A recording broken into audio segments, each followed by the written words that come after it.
From beautiful Chicago, Illinois, it's the White Sox and Twins on WGN-TV, and it's Ron Gardner against Robin Ventura and the suddenly hot Chicago White Sox, winners of 2 in a row.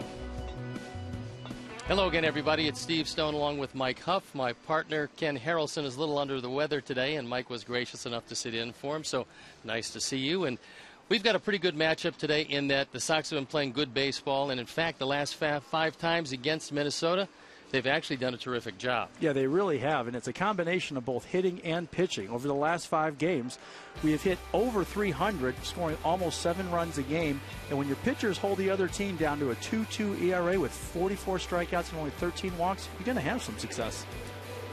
We also have a pretty good matchup today, and it's a matchup of left-handers. One has been struggling, and that's Johnny Danks, and the other is Scott Diamond, who was sent down to the minor leagues. Now he's back. Tell us a little bit about the matchup. Well, these two actually faced off earlier, and unfortunately, Danks got the bad end of that deal. John's been struggling, as you said, the latter part of this season, and you'll see a lot of pitches up in the zone, rolling breaking balls, not biting nearly like he had earlier in his career, and you wonder if he's just tired or what's happening with the recovery. On the other side, Scott Diamond, a 5.5 plus ERA, but against the White Sox this year, he has 2 wins, 5-11 record, and he's done a really good job of keeping our guys off balance. As you see, pretty good career. Diamond against the White Sox, Dank against Minnesota. 5 plus ERA. Hopefully we'll turn those things around. And Scott Diamond is going to have some problems with De Aza and Viciedo because he always has. So it's going to be an exciting game as the Sox look to win 3 in a row and end this homestand 4-6. Stay tuned for baseball. Chicago White Sox baseball is brought to you by Miller Lite. It's not just a good time, it's Miller time. By Honda. Visit your local Honda dealer or go to shophonda.com for current offers. By AT&T. Find out what's possible with products and services from AT&T. Rethink possible. And by Ford. Proud sponsor of your Chicago White Sox. Check out America's freshest lineup of fuel-efficient vehicles at your local Ford store or at localfordstores.com.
You have until September 30th.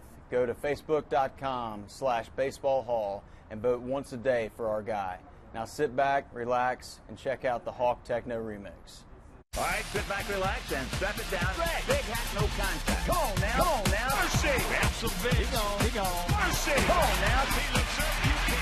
Put it on the ball. Yes. Mercy. Yeah. Yeah. Hell yeah. Mercy. He gone. He gone. He gone. Grab some bench. Grab some bench. Duck snort. Mercy. In the corner. It's a game of that TW. I made more money playing golf, shooting pool, and arm wrestling. Rock him up. Yes, he did. It didn't take long. Brutal call. We got a man there. Yeah. Corner. Yeah. Stretch. Get on back there. Stand there. I did a lot of fighting on the street and in the ring. Grab some bench. Rock him up. Get him. He gone. He gone. Top for 2 hop. Stretch. Hell yeah. History. They had this flaming red golf glove on. That's how the hitting glove got started. Cinch it up and huck her down. Big fair. Duck snort. And Wolf. Cancel a post-game show. You got to have the will to win. Sox win it. Sox win. Sox win.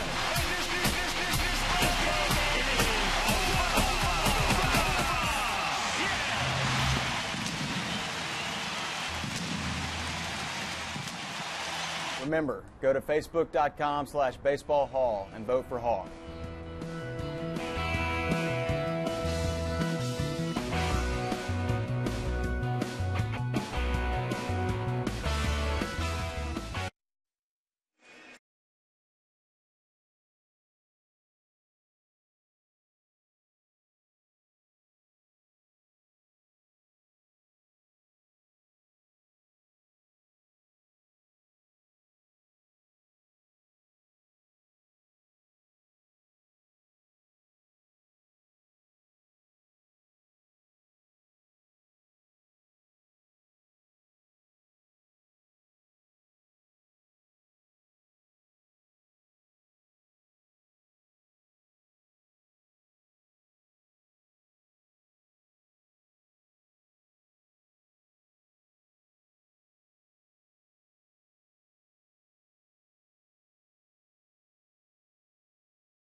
Post Live Sports. Today's game's available in Spanish on your SAP audio setting, provided by 97.5 FM ESPN Deportes, Chicago's first and only FM Spanish language sports radio station. It's a beautiful day at U.S. Cellular Field, and this is how Ron Gardner is going to line up his twins. It's going to be Alex Presley at the top with Brian Dozier in the 2 spot. Then it's Trevor Plouffe, Oswaldo Arcia, Ryan Dumit, Chris Colabello, Clete Thomas, Eduardo Escobar, and Eric Fryer rounding it out. The White Sox defense brought to you by Toyota. Let's go places. It's Viciedo, De Aza, and Danks left to right with Semien, Ramirez, Garcia, and Canerco in the infield. Josh Fegley gets the nod behind the plate. And Johnny Danks on the hill looking for his 5th win. His ERA this year, 4.73 on for his 22nd start. Opponents hitting a robust 2.77.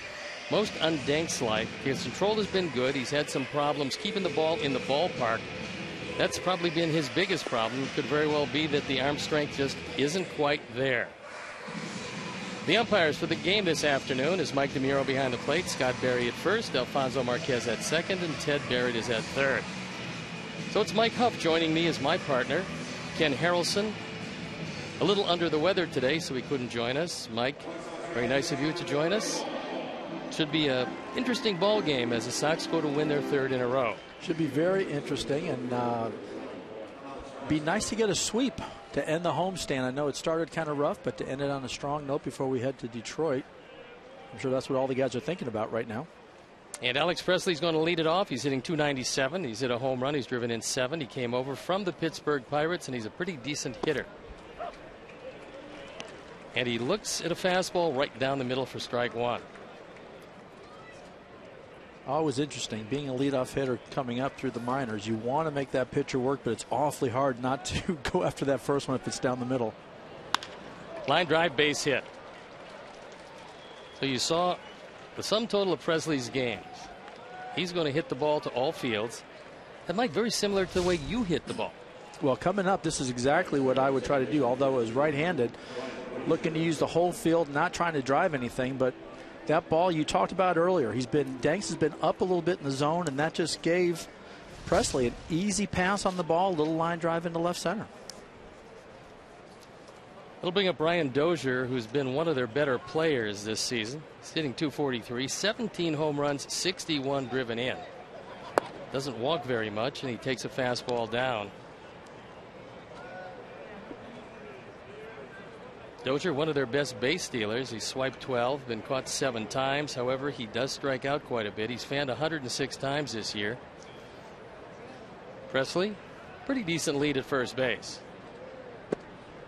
And that fastball for a strike is Johnny Danks using a slide step to try to combat a man that they would like to see run a bit more, but he hasn't been successful as a member of these Twins. He is 0 for 3 in stolen bases. In the National League with Pittsburgh, he was 0 for 1. Not a good way to start the year if you're a base stealing threat or a guy at the top of the order that clearly your role is to get on, try to disrupt a few things, be able to go first to third on the ball, hit the outfield, but hopefully putting a little bit of fear of stealing a base into that pitcher and catcher's mind. Off the end of the bat, it's a fair ball. And Paul's going to take it and get the out. Anytime you can retire a pretty good hitter, you might as well do that, even though Presley moves up to second base. Well, you said it, Dozier this year, if you look at their numbers, especially for the guys in the lineup right now, he has the most home runs and the most RBIs. So if you can keep that guy from hitting one in the gap, get an out, especially early in the game, take it every time. That brings up Trevor Plouffe, who's been the hottest of all of their hitters in September. This Twin team is 15-20 against left-handers overall. Their last win against the lefty came the 1st of September, so they haven't done a particularly good job against him. But surprisingly, they're a better team on the road than they are at home at Target Field. Plouffe, 14 home runs, 51 driven in. And he fouls that fastball straight back. Well, you mentioned it about Tyler. This month, 12 of the 16 games he's gotten a base hit. Of those 12, 8 have been multi-hit games. But you also made a great point. If you looked at this Minnesota lineup back in April compared to what's out there right now, it's got a little different look and feel. Well, no Justin Morneau, no Joe Mauer. And no Willingham. And Johnny Danks is most appreciative that Joe Mauer is not here. Hitting .377 against him. He was 24-53. Anytime you take their best hitter out of the lineup, it's a good day. But the count goes to 2-1 as John misses with a cutter in. Well, I'm sure there's a lot of pitchers that are happy when Mauer's not in the lineup, but like you said, we're rolling 2 wins in a row against these guys, and a lineup out there that should not really get John too nervous about attacking anybody. Outfield straight away. This is the one guy in their lineup. If you get careless with a fastball, Plouffe can hit it a long way. Last night in the 9th inning against Addison Reed, he took De Aza all the way back to the wall. Looked like he had just tied it up, but De Aza made the play. Good straight change, and that evens the count at 2-2. Not only a great arm action, but great location, lower half of the strike zone. Straight change, in my mind, always was the most difficult pitch to hit.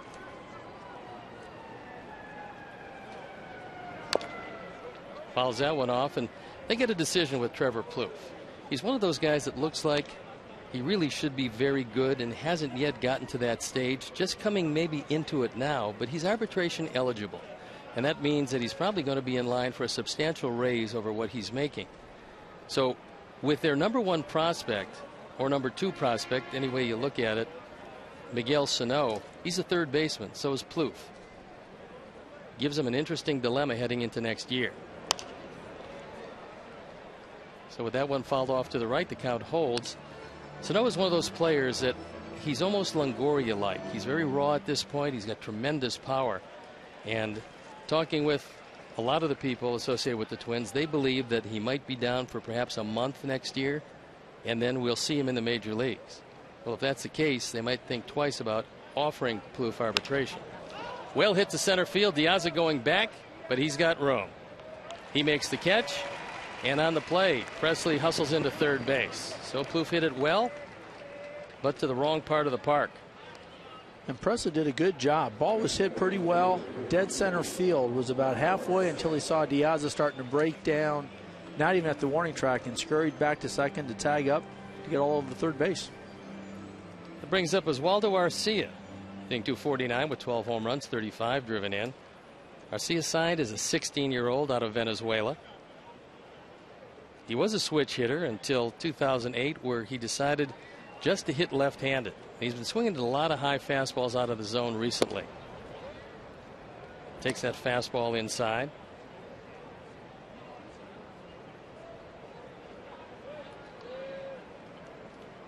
A lot of folks, because perhaps he's Venezuelan, compared him to Bobby Abreu with his stance and his hitting ability.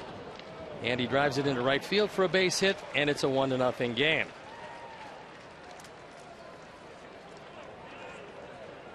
And a ball not necessarily hit that hard, but sometimes you'd rather be lucky than good. John, I'm sure, didn't want to fall behind, but we talked about at the top of the show, sometimes those sliders, curveballs this second half of the year for John have been up in the zone. Change up also, where guys can still keep the hands back, and when it's up in the zone, you keep that bat on the plane and you give yourself a chance to put it in play. Ryan Dumit, a switch hitter, a much better hitter from the right side as he steps in, hitting .242, 13 home runs, 52 driven in. Dumit last night was 3 for 4 with a double, 2 singles. And right-handed, he can really hurt you. 2 for 5 against John Danks, lifetime. And the count is 1-1. 2 outs here in the first inning. The Twins have taken an early 1-0 lead.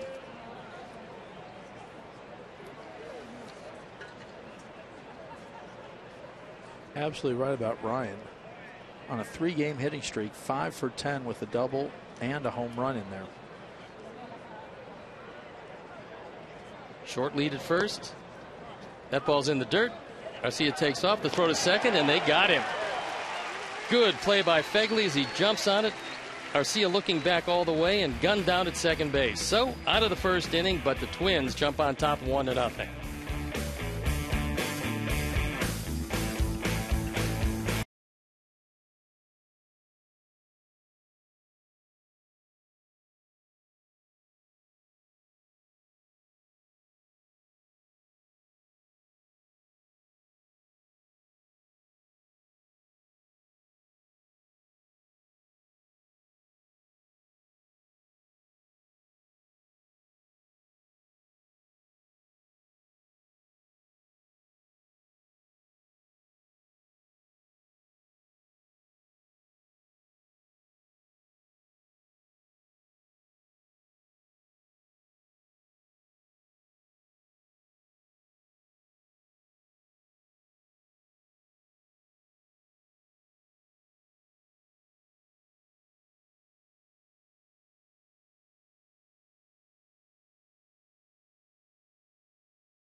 The White Sox lineup is brought to you by Toyota. Let's go places. It's De Aza, Ramirez, and Viciedo at the top, with Konerko, Dunn, and Semien in the middle.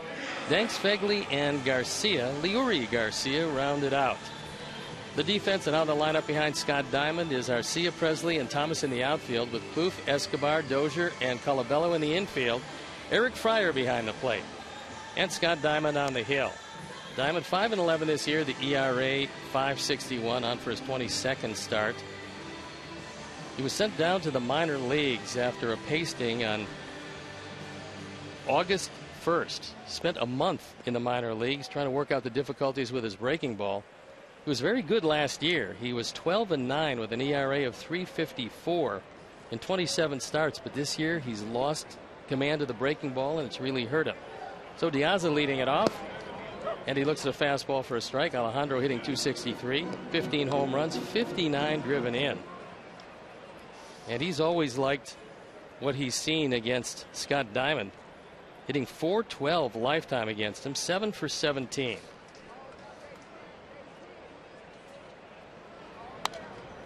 Fouled it back, and he's in an 0-2 hole. Well, you mentioned Diamond's struggles. Since coming back, has had some tough luck. You know, granted, it's been against a pretty talented Kansas City team, up and down in Oakland, but against Oakland, his last start allowed 5 runs, 4 earns on 6 hits.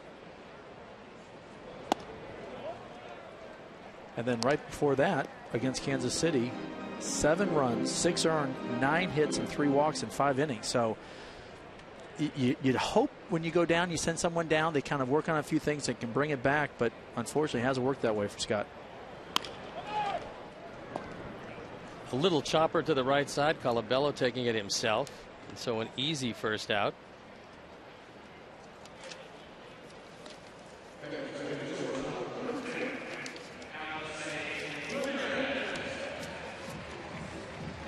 There's our picks to click. I've taken Diane Viciedo. Hawk and Mike taking Leury Garcia. And the crew is going with Josh Fegley.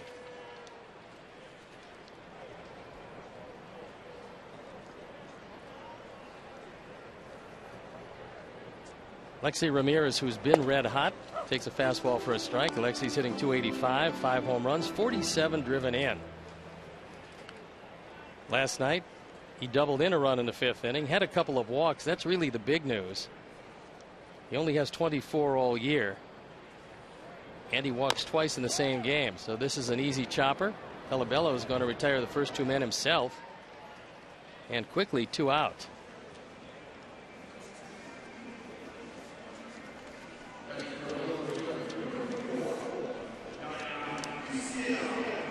Brings up Diane Viciedo. Also had a solid night last night. Had a good night last night, and he's been swinging the bat very well, and he's always liked what he's seen of Scott Diamond. He's 8 for 19 lifetime, pencils out to .421 with a home run. And he looks at a fastball for a strike. Well, if Diamond gets those calls, it's going to be a long day for our hitters.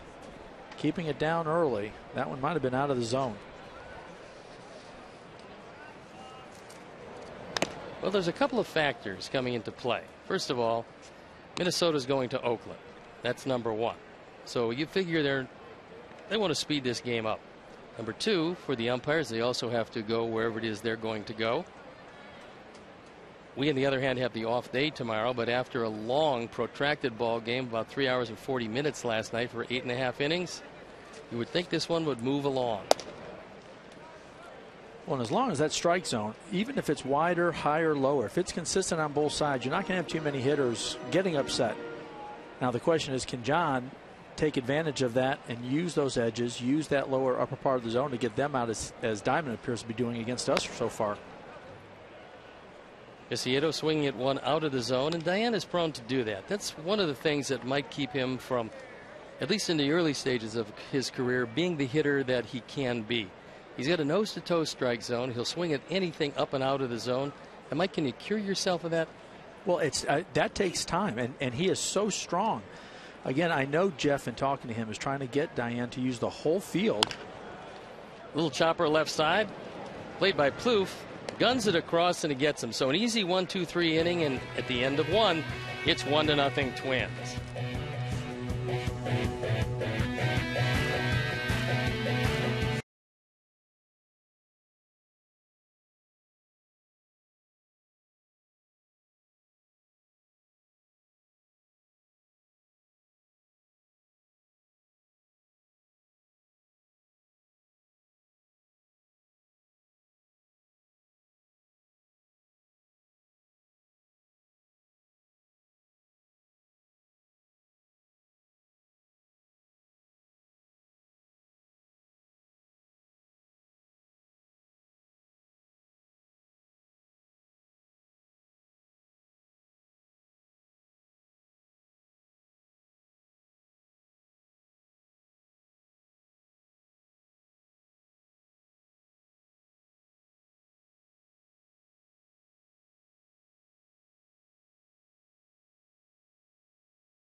Ryan Dumit takes a breaking ball for a strike. He's one of the 4 catchers they've had who have been on the concussion disabled list this year. And he had a long talk with Ron Gardner about it. And he told Gardy, he said he just doesn't feel comfortable catching this year. He felt a little jumpy back there, so Gardy promised him that he would either play him in the outfield or use him as a designated hitter. Has not used him as a catcher since he's come back off the concussed list. Joe Mauer is still feeling the effects of the concussion that he suffered, and he's had multiple concussions. As that fastball misses up and in, Johnny Danks is ahead 1-2 as you look at the man in his 12th year as a manager with the Twins, Ron Gardner. And he had some interesting things to say about his future. Line drive, base hit. So Dumit continues his red hot hitting from the right side, and he's looking for 2. Here comes the throw from De Aza, and Dumit's in at second base. I tell you what, we've unfortunately seen a pattern happening here. We're only in the top of the second, where when John has missed, he's missed up in the zone. Another changeup, and Dumit does a great job, even though he almost broke that back leg, kept his hands back. De Aza playing awfully deep, knowing Dumit's power, and Dumit a great job of recognizing that early and coming hard out of the box and getting into second. I really believe for Johnny Danks, it's lack of arm strength that's not only hurting his late movement, but it hurts the changeup, because if you've got arm strength, you can pull down on the changeup and keep the ball down. His inability to consistently get it there has really hurt him during this last stretch. Chris Colabello steps up at 193, 7 home runs, 16 driven in. He usually is an opposite field hitter.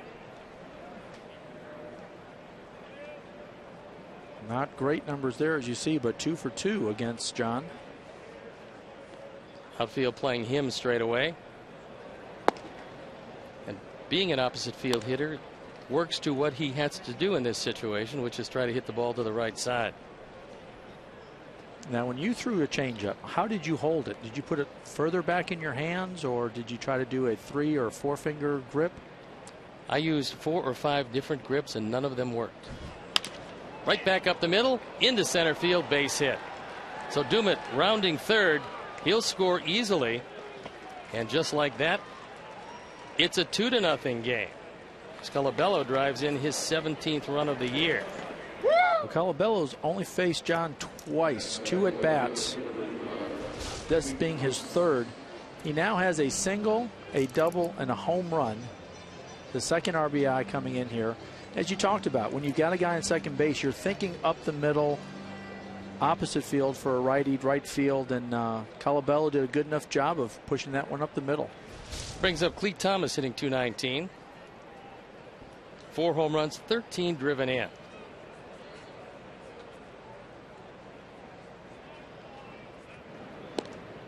And a soft throw to first.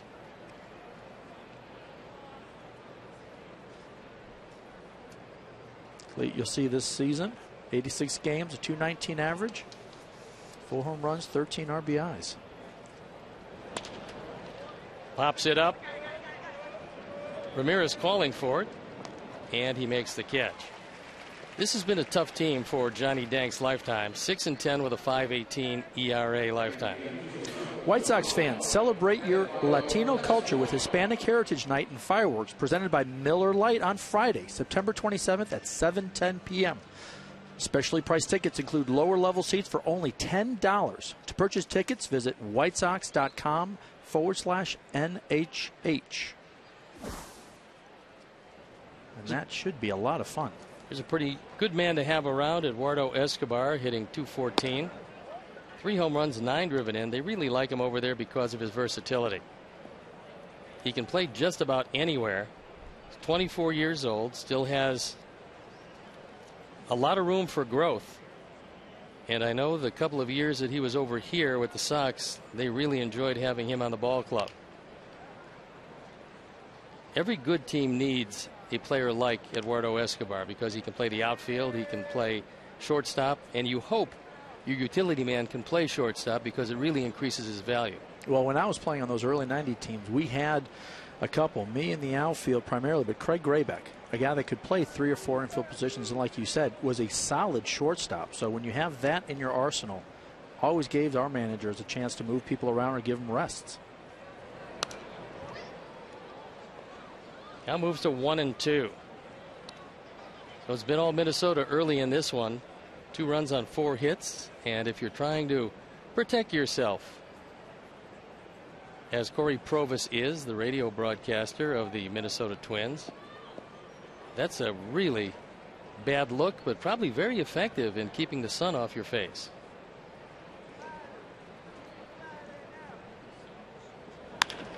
Right down the line, past the diving Semien into the corner. Escobar's going for 2. And Colabello's going to be held at third. Once again, Johnny Danks gets the ball up, and once again, it gets hammered. Gets hit hard, as you mentioned. And Escobar does a great job of bringing his hands inside to keep this ball fair, not hooking it. But up in the zone, as we've talked about, you can see that ground ball rolling straight, not hooking. So Escobar probably learning some good things from those Sox coaches before he got traded up there. Unfortunately, coming back to haunt us a little bit. No run scored there. Infield coming in now for John, trying to protect the current 2-0 score. And it's Eric Fryer, who's one of the many catchers they had at Rochester. He's hitting .333. He's hit a home run. He's driven 1, in 1, and hasn't had much of an opportunity. And he takes a straight change for a strike. At Rochester this year, .215 with 5 home runs, 31 driven in, only played in 65 games.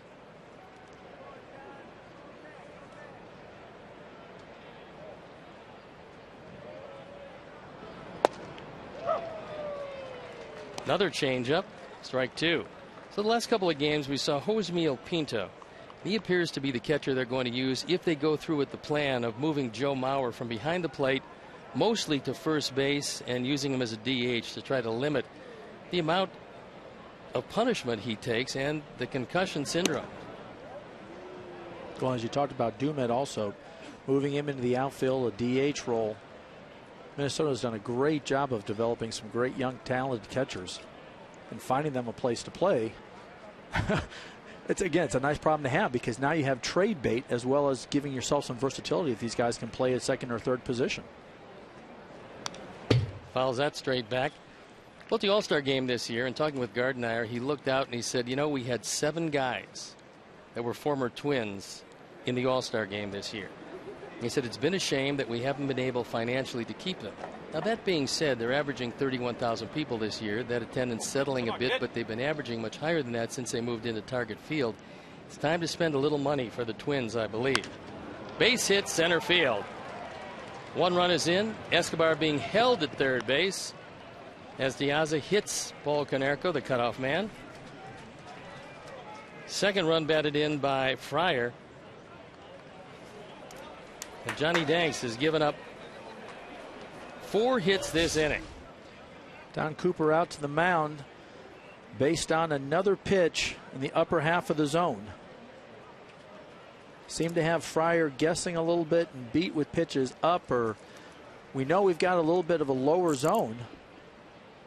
The way Mike DeMuro has been calling it, bottom half of the first, and again missing up. I'm sure that's where Coop is coming out, trying to point 1 or 2 things out to get that sight down just a little bit. Well, if you throw a changeup that's belt high, that's high. That changeup you want mostly somewhere between the calf and the knee. And that's the ideal spot for it, because even if you fool a guy with the velocity, he's going to be able to catch up to it if it's up, and that's exactly what's happened. Well, going back to your earlier comment, is that being able to pull down a little bit harder with the arm action? I believe it is, and I believe we'll see a much better John Danks next year. So that brings up Alex Presley, who singled, scored the first Minnesota run in the first inning. Runners at the corners, 1 out here in the top of the second. It's 3-0 Twins. And that fastball taken for a strike. And in a good location. Again, ground ball here mitigates the damage. Double play only gives them 2 this inning and keeps it within reach. It'll be fairly tough unless it's a really hard hit ball right at somebody in the infield. Pops that ball up. Ramirez calling for it, crosses over into foul territory and makes the catch, and nobody can advance. And good job by Ramirez calling this one. I thought Semien couldn't have gotten it, but as a shortstop, much easier play. That ball is going to curve back to the infield, being up there in foul territory right down the line and tracking it the whole way. Brian Dozier hit one off the end of the bat, taken by Paul Konerko, and he took it himself last inning. Dozier was sent down to the minor leagues last year. Twins, and specifically Ron Gardner, didn't like how he was going about his business. So they sent him down to the minor leagues as somewhat of a wake-up call, and the Twins will do that. And since he's come back, he's been a completely different player this year. His preparation for the game, what he does during the game, his heads-up aspect on the base paths, and just stinging the ball consistently, he's put himself right into the starting picture for next year. Well, I was pretty fortunate coming up with the Dodger organization. There was such an emphasis on pitching and defense and trying to play the game the right way. We would in spring training in the minor league side. We were back in the old Vero Beach days. Minnesota was right up the road in Melbourne, and they worked on fundamentals over and over. And if they were beating us, it was because they weren't making errors, always taking that extra base, and just frustrating. Count goes to 2-1 as Johnny Danks misses down again. Well, this is the third straight year where the Twins have had a disastrous season, and for Ron Gardner, it's getting a little difficult. He's had such a great run as a manager. There's a lot of pressure on Terry Ryan, the general manager, to perhaps make a move. And Ron Gardner said, look, the Twins don't owe me anything. They gave me a chance to manage in the big leagues. I've had some wonderful times here. And he said, I know it's a business. I know that Terry Ryan has a decision to make. We're going to meet after the season. Whatever that decision is, it will be. He says, I'll have no animosity. I would love to come back. But he says, I have to ask some questions also. What direction is this team going in, and will they spend some money? Because everybody knows they don't have ready arms to come to the major leagues. Line drive, base hit. So it's a 4-0 game. And Fryer hustles into third base. RBI number 62 for Dozier. As the Twins continue to pour it on. Well, Dozier, you talked about it before. Came back, great approach, keeping his hands inside. Not trying to hit the ball too hard, taking what he's given, and good line drive up the middle. And as you said, Fryer recognizing that De Aza playing a little bit deeper. Got a nice little breeze blowing here, trying to protect those gaps. Hustles over to third, and 2 outs. We still have a first and third situation. Well, it's two teams not going anywhere this year, and it's 4-0 here in the second inning. So the social unrest in China. Your feelings? Pretty nervous about it, to be honest. Wondering how that unrest is going to transform over into the Koreas. Bullpen up and going, and it's David Percy.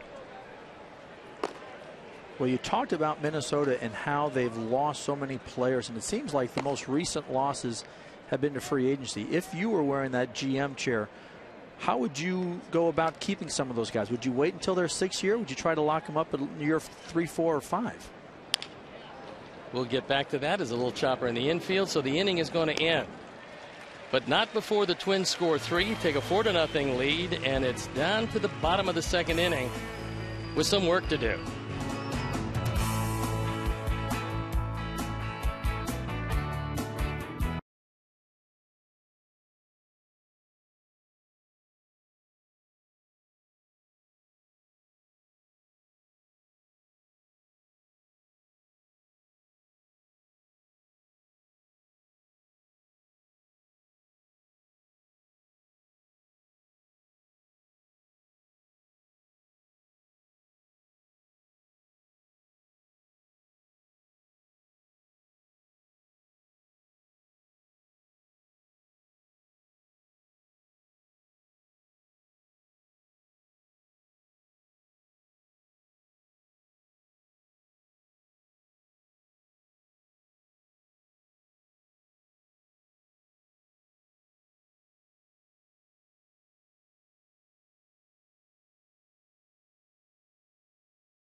ESPN.com and click on the Game Zone banner for updated stats and information.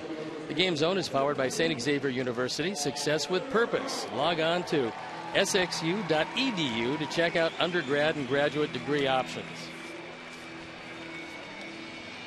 We'll bring up Paul Konerko, and everybody wants to know about Paul and will he come back. And Paul, to his credit, says he really doesn't want to deal with it right now. He'll deal with it at the end of the season. Last 19 games, he's hitting .309.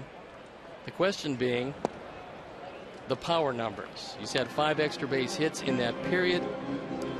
But here's a guy who's number 2 all time in Sox home runs and runs batted in. It's been a wonderful career for him. And Mike, both of us know what it's like to eventually call it quits. How difficult is it to take off that uniform knowing that you're not exactly sure if you're taking off what you do or who you are? Yeah, it's got to be incredibly. As I wound down my career being that utility outfielder and the body falling apart, it was very easy to say the career is over. Let's get on with the next career.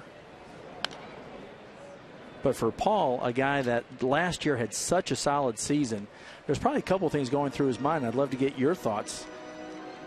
You know, he's thinking, I've just proven I can do this, and I don't want to end what a great career with a great organization on a down note, and I'm sure he feels like he's let the team down. Well, 15th year as a professional Major League Baseball player, 13th with the Sox. He chops it to third. It's a fair ball, fires across and gets him, and Paul was looking out at Ted Barrett to see if maybe that ball had crossed over into foul territory. It didn't, and actually that call was not Barrett's to make because it hasn't crossed the third base bag yet. That call was the call of Mike DeMuro.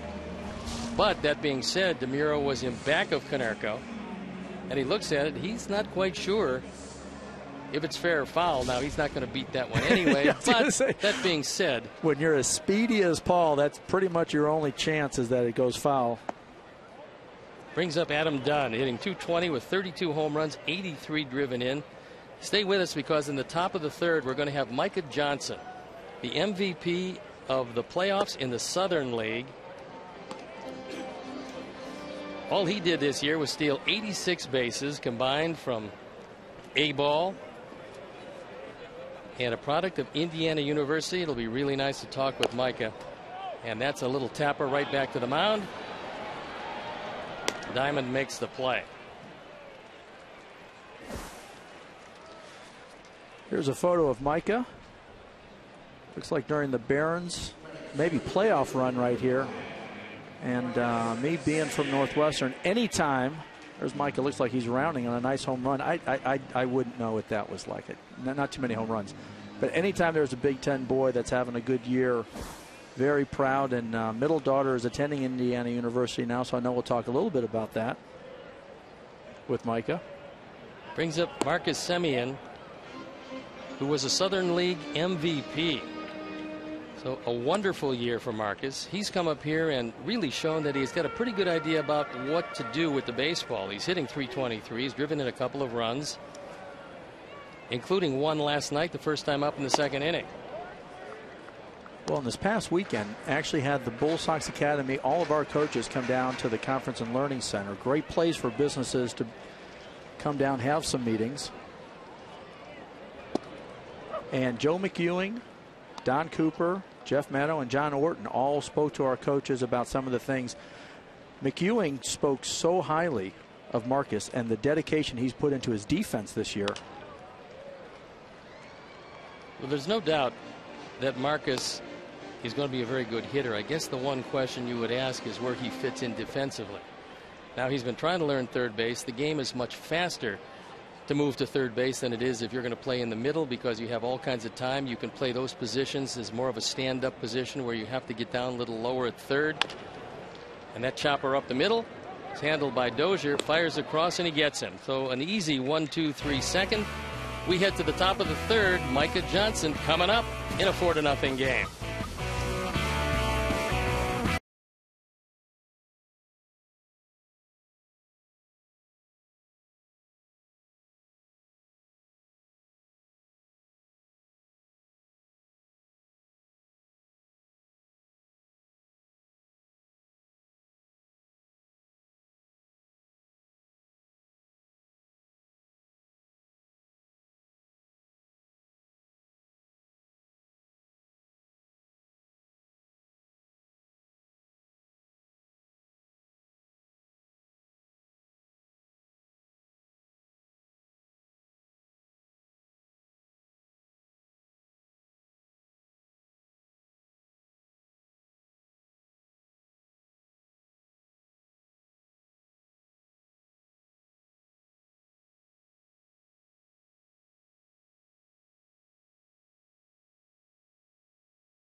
down in the system, but more important, the MVP in the playoffs in the Southern League, and anytime you can win a championship anywhere, and you were added to that team late.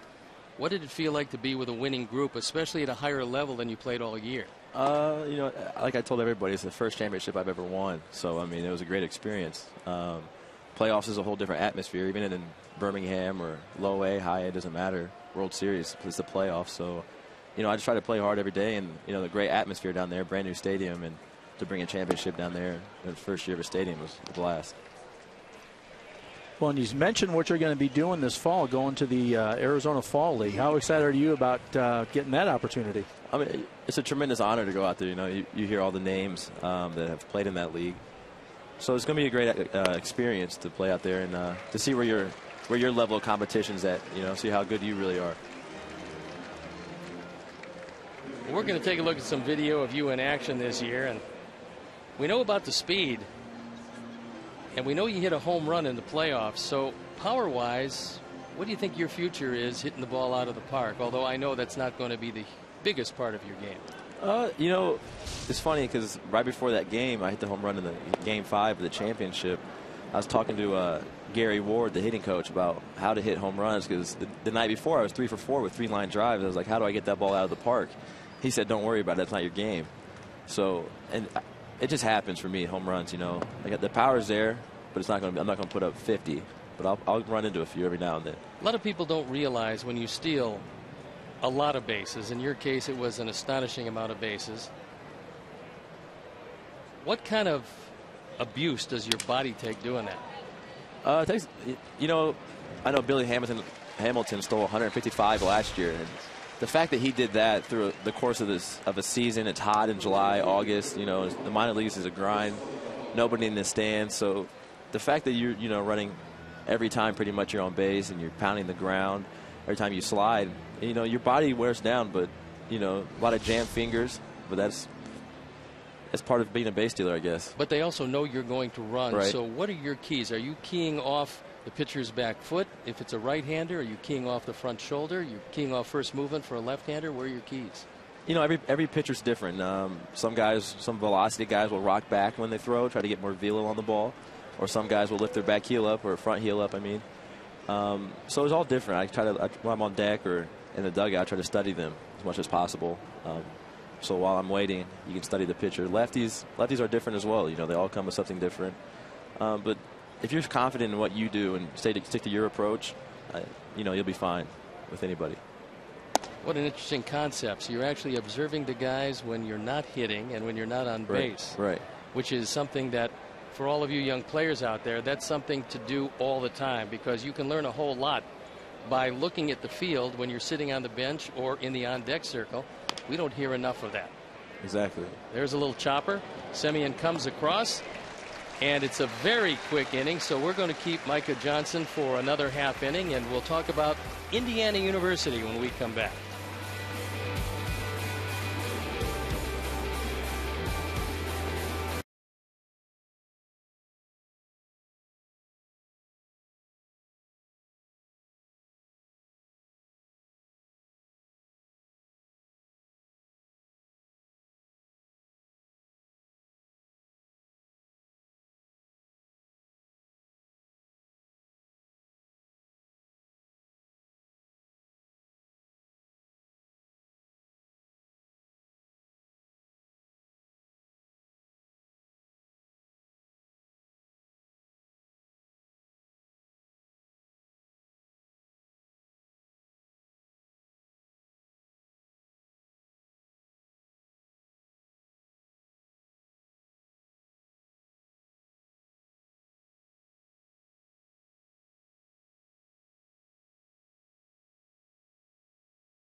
the third, and Micah had just a remarkable season that ended with a championship in Double-A.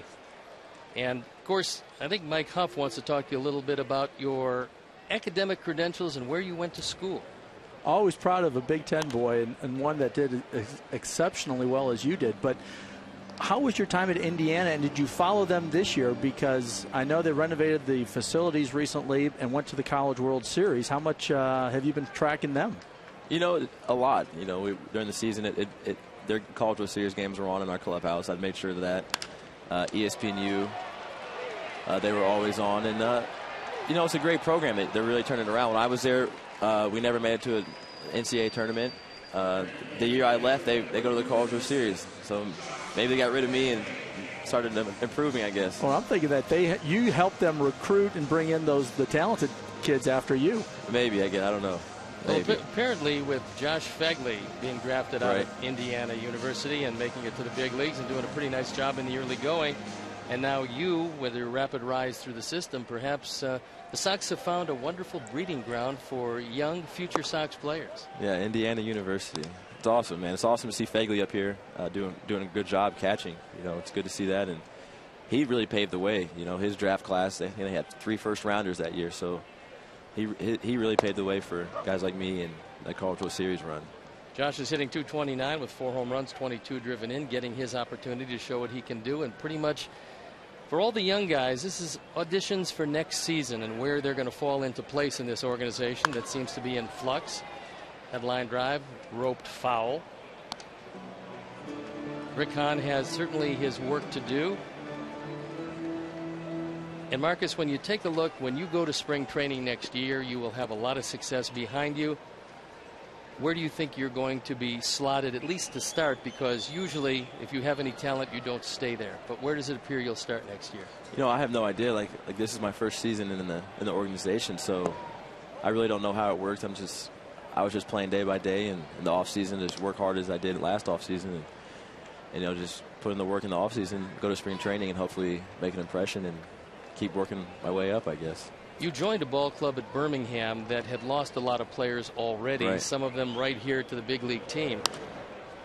What was it like for those guys to win? Because it's not something that the Double-A White Sox at Birmingham have experienced a great deal of, and yet this team that fought through so much adversity, lost so many players, and added you.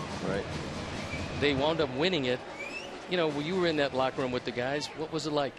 You know, it's crazy. They lost 5 guys to the big leagues, and you know, starting pitcher, a relief pitcher that throws 100, the MVP of the league. So they didn't just lose just anybody. They lost the key essential players to that team, but they still played hard and they knew they could win. You know, we faced some good teams, and you know, Tennessee Smokies, the Cubs organization, and the Mobile Diamondbacks had won two straight championships. So we were facing good teams, and we just knew we could win, you know, and we just played hard every day and had fun doing it, you know. Like we didn't feel any pressure, you know. And I was able to hit leadoff. You know, I was fortunate enough they put me in that spot, and I was able to work my way on base any way I possibly could, and the guys behind me did a fantastic job. There's a first base hit. Leury Garcia breaking up the no-hitter and the perfect game with 1 swing of the bat. How were the players with you when you came up? Was there any thought of, you know, the guys that might have been on the bench should have been starting, yet you come in and you start, obviously made a great impact. Did they make you feel, and the coaches, the managers, make you feel like no transition at all, just step right in and let's keep having fun? Yeah, they were awesome. You know, they really accepted me right when I got there. You know, everybody came up and shook my hand and, you know, wished me luck. And then when the playoffs started, it was a whole team atmosphere. Everybody wanted to win. So, you know, the guys that didn't play as much and the guys that played all the time, everybody was on the same page, you know, and everybody ought to come at the bat, and everybody's rooting for you, you know, because they want you to do well. They want a championship ring as well. And there's a couple of different stages. Learning how to play professional baseball certainly is one of them. Learning how to play winning baseball is of critical importance, and it's nice that you guys could win and show this whole group of guys that might or might not get there before it's over that you can win, and sometimes against all odds you can win. Exactly. So, I mean, that was a tremendous achievement for you guys, especially when you lost as many guys as you did, and yet this team stayed together. I think it was terrific under Julio Venus. He did a great job down there. And yeah, that was awesome. You know, Julio, he was a fantastic manager. You know, I got there and I've always stolen. You know, up to that point, I stole bases, and I was a little nervous. I got to Double-A. I was like, maybe I shouldn't steal as much. Maybe they're better up here. But he was like, don't be afraid to make mistakes still. And I still ran, and luckily I didn't get thrown out when I stole. But at the same time, I had the confidence that if I did get thrown out, you know, he would still stick with me.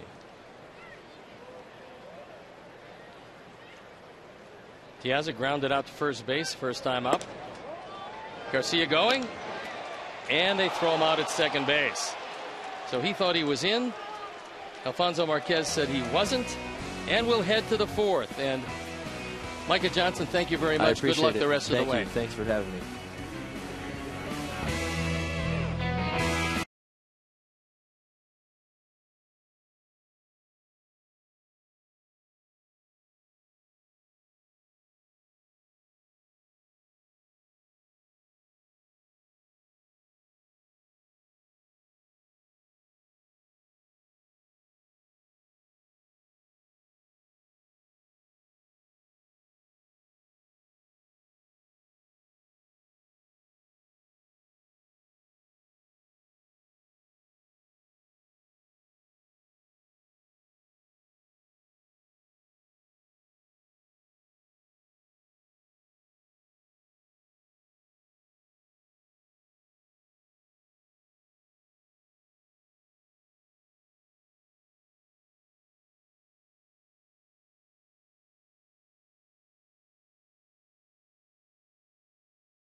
Sponsored by Jeff Vukovich, your local nationwide insurance agent serving the area for 34 years. To join the nation, visit jeffvuk.com.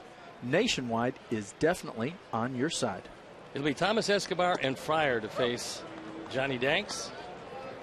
Well, last night, Miguel Cabrera hit his 44th home run. It was the first home run he had hit in 14 games. That for him is a very long time to go between home runs. 4-3 put out. And Chris Davis hit number 51. That set the Oriole record for home runs. So he had a couple of guys battling it out. Cabrera for a long time thought he would have a shot at the second Triple Crown in a row, but he trails Davis by 7 home runs. He leads him just 2 runs batted in, 134 to 132. And of course, Cabrera leading in batting average over Mike Trout, 350 to 331, which brings up the question of the MVP this year, Mike. And who are you thinking about for the MVP? Would you go after Cabrera, or would you look at Chris Davis? Oh, I think you can't help but look at Chris Davis. And finally, as last year, I thought maybe Trout had a better opportunity, knowing Trout did so many things different than Cabrera, getting the stolen bases, doing a lot of the little things defensively. I think it's going to be tough not to go back to Cabrera for that MVP, because just as you said, if he's got 2 of the 3, albeit Davis having the home runs, it's going to be awfully tough. Well, let's take a look at runs scored. Now, Mike Trout, you figure speedster, has 107. And Davis and Cabrera tied. They both scored 100 runs. Pretty stout number for guys who don't run well. That ball is pounded. De Aza on the run, and he makes the catch. Nice play by Alejandro. And Escobar, who doubled the first time up, hit a rocket. De Aza ran it down.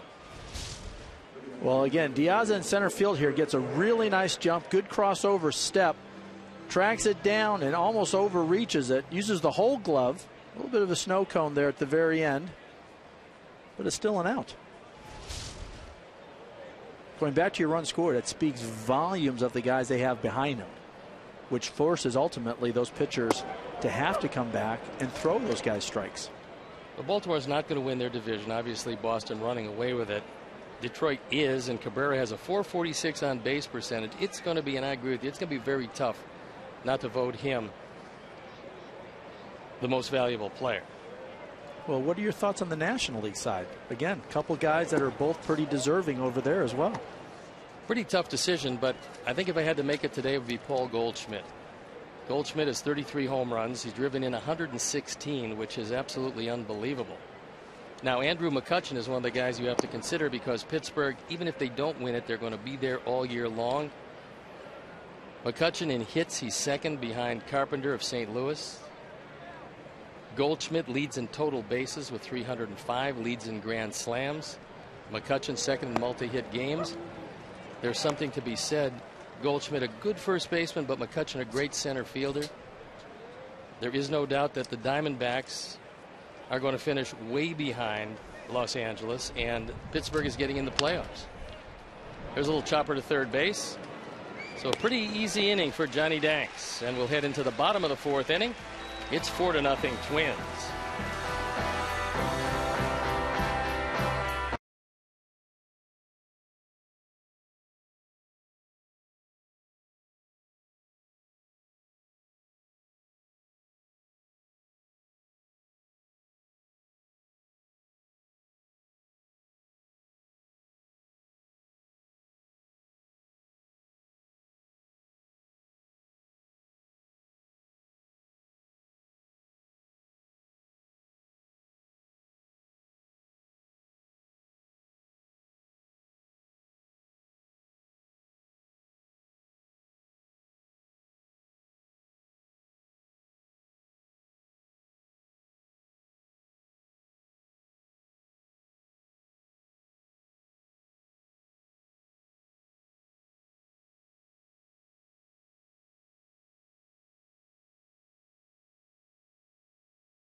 Diamond. Sox have been held to one hit through three. Then Leury Garcia was erased at second base. One of the big stories in baseball is the pursuit of the latest phenom to come out of Japan. Masahiro Tanaka, 24-year-old pitcher from the Golden Eagles in the Japan Pacific League. This year 21-0 with a 1.24 ERA. Now the Angels are one of the teams to look at him. There'll be a number of other teams because unlike in years past, like when the Red Sox had to post, I believe, something in the neighborhood of $51 million posting fee to win to get the rights to negotiate with Daisuke Matsuzaka, now you have to be in the top three. And so there's a lot of teams that haven't been able to develop young pitchers. And this is a way to get a 24-year-old who's been just unbelievable. 155 walks, 155 strikeouts, 27 walks, and 188 innings. And at 24, plenty of upside. Now, the fact is most of the pitchers who have come out of Japan, and there's been many of them, if you don't consider Hugh Darvish, who's the latest of the Japanese imports, who's really lived up to all of his billing and then some, most of the pitchers have been disappointments, like Daisuke Matsuzaka. Do you take a chance on a pitcher like that? Well, I think there's definitely going to be some organizations that are almost forced to. It'll be interesting to see those big market teams that have struggled this year. You mentioned the Anaheim Angels, how much they're willing with their payroll to to be able to fork up another big chunk of change, knowing they do have a lot of stars around there. But I think there's too many organizations that this is too easy a fix if, in fact, you feel and your scouts feel that this is a guy that for the next 8 to 10 years it can be kind of the ace or number 2 of your staff. Well, there's a lot of upheaval with the Angels, wondering about Jerry Dipoto and Mike Scioscia, who will be back, who won't be back. You know, Artie Moreno's not afraid to spend some money, but he spent a great deal of money and got absolutely no return out of this Angel team this year. It's been most disappointing, as Oakland looks like they're going to win the division in a walk. They're 6.5 games ahead of Texas. The Angels, 16 games back, just the most disappointing year. That fly ball hit very well to right field, going back, and it's gone. De Aza with his 16th home run of the year. He's driven in 60, and that cuts the lead to 4-1. So he got that one up in the jet stream, and it kept on going. You've heard people talk about U.S. Cellular being a good hitter's ballpark, and this is a great example of it. Not that this ball wasn't hit well. It definitely was hit well, but not back of the bullpen type well. Alejandro worked the count, saw a lot of pitches, and on the 7th one, got his hands through it, no stride, and let the jet stream take over. Lexi Ramirez grounded out to Colabello in the first inning. And Alejandro, a very happy man. 60 runs batted in for a guy primarily as a leadoff hitter this year. He'd be the first to tell you it has not been a very good year, either on the base paths or defensively, but swinging the bat, he's done a good job. So that little looper into center field, and Presley comes on and he's going to make the catch. So, you're absolutely right. You know, talking to Darryl Boston, it's not for lack of effort. Alejandro out there working on the fly balls, working on the ground balls, working on the base running, but it has just been a struggle, it seems, for him to be consistent. And as a leadoff hitter, you don't necessarily expect 15, 20 home runs, but we have clearly seen last year and this year that Alejandro has that pop. Macedo looks at a fastball in, grounded to third to end the first inning, and Diane has always hit Scott Diamond well. Outfield straightaway and very deep for him. But we've seen a lot of very good young arms, and if this Tanaka has a kind of arm that 21-0 and a 1.24 ERA would connote, last night we saw Yordano Ventura throw for Kansas City in a huge game for the Royals. Now, they lost that game to Cleveland, but to start a 22-year-old in his major league debut in a must-win situation, I talked to a few people that saw him pitch, and the fastball is 97 to 100 miles an hour.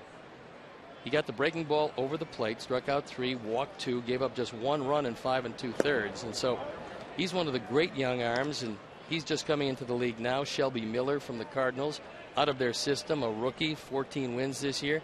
We saw Danny Salazar from the Indians, a hard-throwing kid, throws 99, limited to 85 pitches. That ground ball right at Dozier, and he makes a play easily. And there's Garrett Cole of Pittsburgh, #1 draft pick out of UCLA. So teams can do it. They do it different ways. If you can develop your own, that's ideal. Whether you sign them as young free agents like Ventura or Salazar, or you get them in the draft like Cole or Shelby Miller, if you're developing your own, it costs you a whole lot less. And I think that's the hope for both Andre Rienzo and Eric Johnson here with the Sox. Well, and they've got a great real role model in front of them in Chris Sale. You know, you talk about, let's just take a step back to last year, if not earlier this year, when you have a guy like Harvey or a guy like Sale, there are clearly organizations that they have those scouts that can identify that talented arm that has the #1 type capabilities. Then it's just a matter of trying to surround them with the right coaches to get their mentality up, get their workload up to pitching over 162 game season, not a 30 or 40 game season in college or 50, 60. And you're absolutely right. I mean, there's different ways you can go about it. Ground ball right at Plouffe, and a relatively easy play. So the Sox are down here in the bottom of the 4th inning, but they do score a run. It's 4-1 as we head into the top of the 5th.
One of the homegrown guys that the Sox are looking for, and this is an audition for next year. And he threw the ball very well on Monday night. He went 6 innings, didn't give up any runs, and was pretty much in command from start to finish. He gave up 4 hits, he walked 2, he fanned 8, his first major league win. That's brought to you by Xfinity Home. Get peace of mind with Xfinity Home, the total home security and home control solution that keeps you more connected to what matters most. Alex Presley to lead it off. He's 1 for 2, singled and scored a run in the first inning.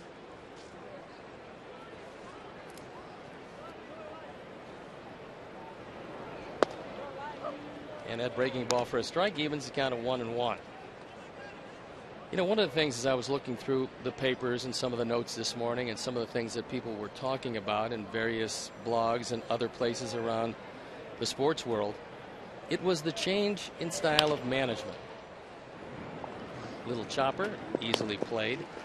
And that is that everybody seems to think that the age of the fiery manager might be coming to an end. And I'm talking about guys like Ozzie Guillen, Tony La Russa, Lou Piniella, Bobby Cox, another one. And I have an interesting talk with Bobby Cox about this. More to the laid-back managers of today. Robin Ventura would fall in that category. Dale Swaim on the other side of town with the Cubs. Mike Matheny, who's done a great job with St. Louis, and Mark Redmond with the Miami Ball Club. You think there's a place for fiery managers, or you think it's just a case of it's cyclical? You know, I think it's more cyclical. I do believe there are managers that work better with veteran players, those that work better with younger players. You know, I ended my career up in Toronto with Cito Gaston, who a big presence but incredibly quiet, mild-mannered. And the guys coming in afterwards, because the team was rolling over, much younger staff, and you needed a manager that may be more hands-on. So whether that more hands-on is vocal as well, I kind of think, you know, it's more not so much vocal or quiet as it is can you deal with a veteran versus a rookie club. Dozier right at Ramirez, who makes the play easily. Well, I believe that Tony La Russa could manage at any time in any era. Feel the same way with Bobby Cox, one of the best managers around, and 14 consecutive division titles. And I talked to Bobby Cox about that just a couple years before he retired, because the same argument was taking place, that you can't handle the players the same today. You need to communicate more because they have delicate sensibilities. And I said to Bobby, what do you think about that? And I can't really on a afternoon show mention exactly the words, but he said that's kind of a lot of bunk. He said you lay down the words, you lay down the rules. You only have a few of them. You don't have many. And the rules you lay down are the ones you have to adhere to. If someone doesn't live up to that, well, you don't play them. It's going to be a pretty easy inning Simeon throws across, and it's 1-2-3. We'll get back to that as we head into the bottom of the 5th inning with the Sox trailing 4-1.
Just 2 hits against Scott Diamond. One of them, the De Aza home run, his 16th of the year. Made it a 4-1 game. And before we left, we were talking about managers. Do you think there's a place in today's game for a Bobby Cox type, a Tony La Russa type? I mean, you got a team that are, a lot of teams are mixtures of kids and veterans. I definitely do. I mean, I would love your thoughts as well, but for those types of guys that can lay down the law and say, I have a track record of success, I know how to play this game, I know how to manage this game, trust me, I'm not going to overburden you with these things like you said, but I am expecting you as a professional to toe the line this way. Yeah, I definitely think there is. Yourself? Well, I think Ron Gardner kind of illustrates how you bridge the gap between the managers of before and the managers now, in that they had a youngster by the name of Alexi Casilla who's no longer with the team. And Gardy went up and said to him, son, we run out ground balls. Run as hard as you can. That's what we ask here. We want you to be in position, certainly, but running out ground balls is not a debatable issue. And 2 games later, on a little tapping ground ball, Casilla ran to first base with the bat in his hand. And the next day he was down in the minor leagues. He didn't get the message. And that's a message that Ron Gardner had a chance to convey, not only through him, but at the time he had a couple of lieutenants on his team, Kadire and Morneau, and they helped him to enforce the rules. In fact, Gardy told me that when something happened that wasn't supposed to, Kadire would go by and he'd say, I got this, Skip, or Morneau would come up and say, I'll take care of this one. That way it's not a big thing if it's player to player as opposed to manager to player. Well, and I would add to that, if your general manager is on the same page with the manager and is willing to make that move, not let a contract or a draft choice first round guy who might be, doing something different than the rest of the team, if he's willing to help the manager say, yeah, I'll send him down, then you are sending a clear message throughout the entire organization from rookie ball all the way through the majors that, yeah, we are all pulling on the oars in the same direction here. Perfect example was a few years back, Bill Stoneman, then the GM of the Angels, and Mike Scioscia. Jose Guillen was their #1 run producer, and they were making a run at the playoffs. And he was not doing what Scioscia wanted him to do in the context of the team concept that Scioscia always espoused with the Angels. And he went to Stoneman and he said, I have to get rid of this guy. And he said, you have my backing. Beginning of September, going after the postseason, they released Jose Guillen from that team. And it showed you how a general manager and manager working together for the betterment of the ball club can come together if they back each other in what they're trying to do. And that's the best way to do it on any team. If you have that, and not every team does, but if you have it, you can actually make a team where the whole is better than the sum of its parts. Oh, addition by subtraction. You know, and you don't necessarily have to have a stud prospect behind the guy that you're willing to get rid of or send down. As long as it's a serviceable player that you know by getting rid of somebody, the other 8 guys will all be able to elevate their games. You've more than compensated for maybe losing an RBI or a home run guy. Marcus Semien grounded to second as he made the final out of the 2nd inning with Adam Dunn at first base. And the count evens at 2-2. Marcus has shown he can hit the ball to right field and right center if the pitchers stay away. He's also shown that if he's looking for a pitch and he gets it, whether it's middle in or middle out, he can hit it hard into left field. So he's got nice plate coverage. And that one off the mound and a bad break. It's a 6-3 double play. It caromed off the mound right at Escobar, and he hit a bullet, but it's 2. Watch the game in luxury from behind home plate in the Gold Coast Tickets Club here at U.S. Cellular Field. Gold Coast Tickets, you got a guy. Jordan Danks lifted a fly ball to left field in the 3rd inning. And he looks at one inside, a changeup. Diamond doesn't throw a lot of changeup to the left-handers, but he tried to get ahead early with that one.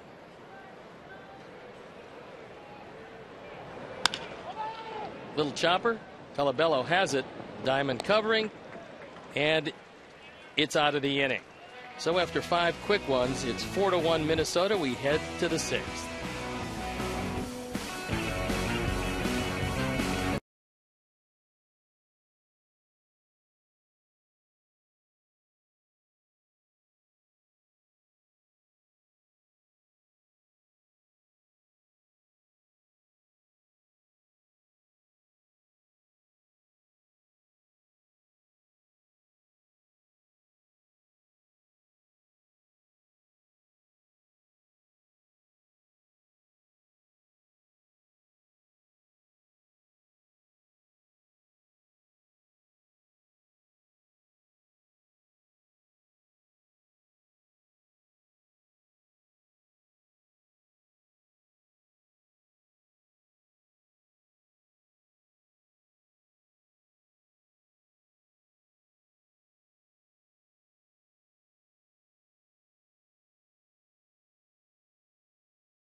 Danks, Arcia, Dumit, and Colabello.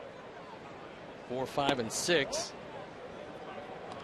As after a very tough first and second inning pitch-wise, the Twins have started to swing at just about everything, and that was pitch number 67 for Danks. Couldn't check his swing, so Arcia, who's 1 for 2, singled and drove in a run in the first inning. A strikeout victim in the third. The lone strikeout for John, but just as you said, John has gotten 10 outs in a row and 11 of his last 12 batters he's faced, so clearly he is settled in. Line drive, but foul. Well, I'm going to give you your choice because you're going to get a chance to pick the manager of the year in the American League. And I'm going to cut it down for you. I know you haven't been here on a daily basis. I'm going to give you a choice of John Farrell of Boston, who's probably going to wind up with the best record, and Bob Melvin of Oakland, the surprising Oakland Athletics. Well, I would think they're both a little bit surprising, but Melvin, for the most part, that's a team that he's had for a while. Farrell to step into a situation in Boston that can be volatile.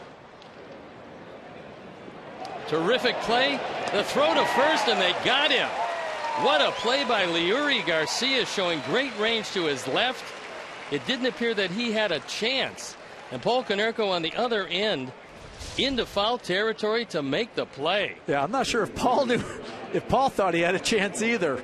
But as you just said, Garcia, a great job, pivots around, makes a decent throw, and tip your cap to Garcia. He could have pretty much buried Paulie and did his best to avoid it, and luckily neither guy's got hurt.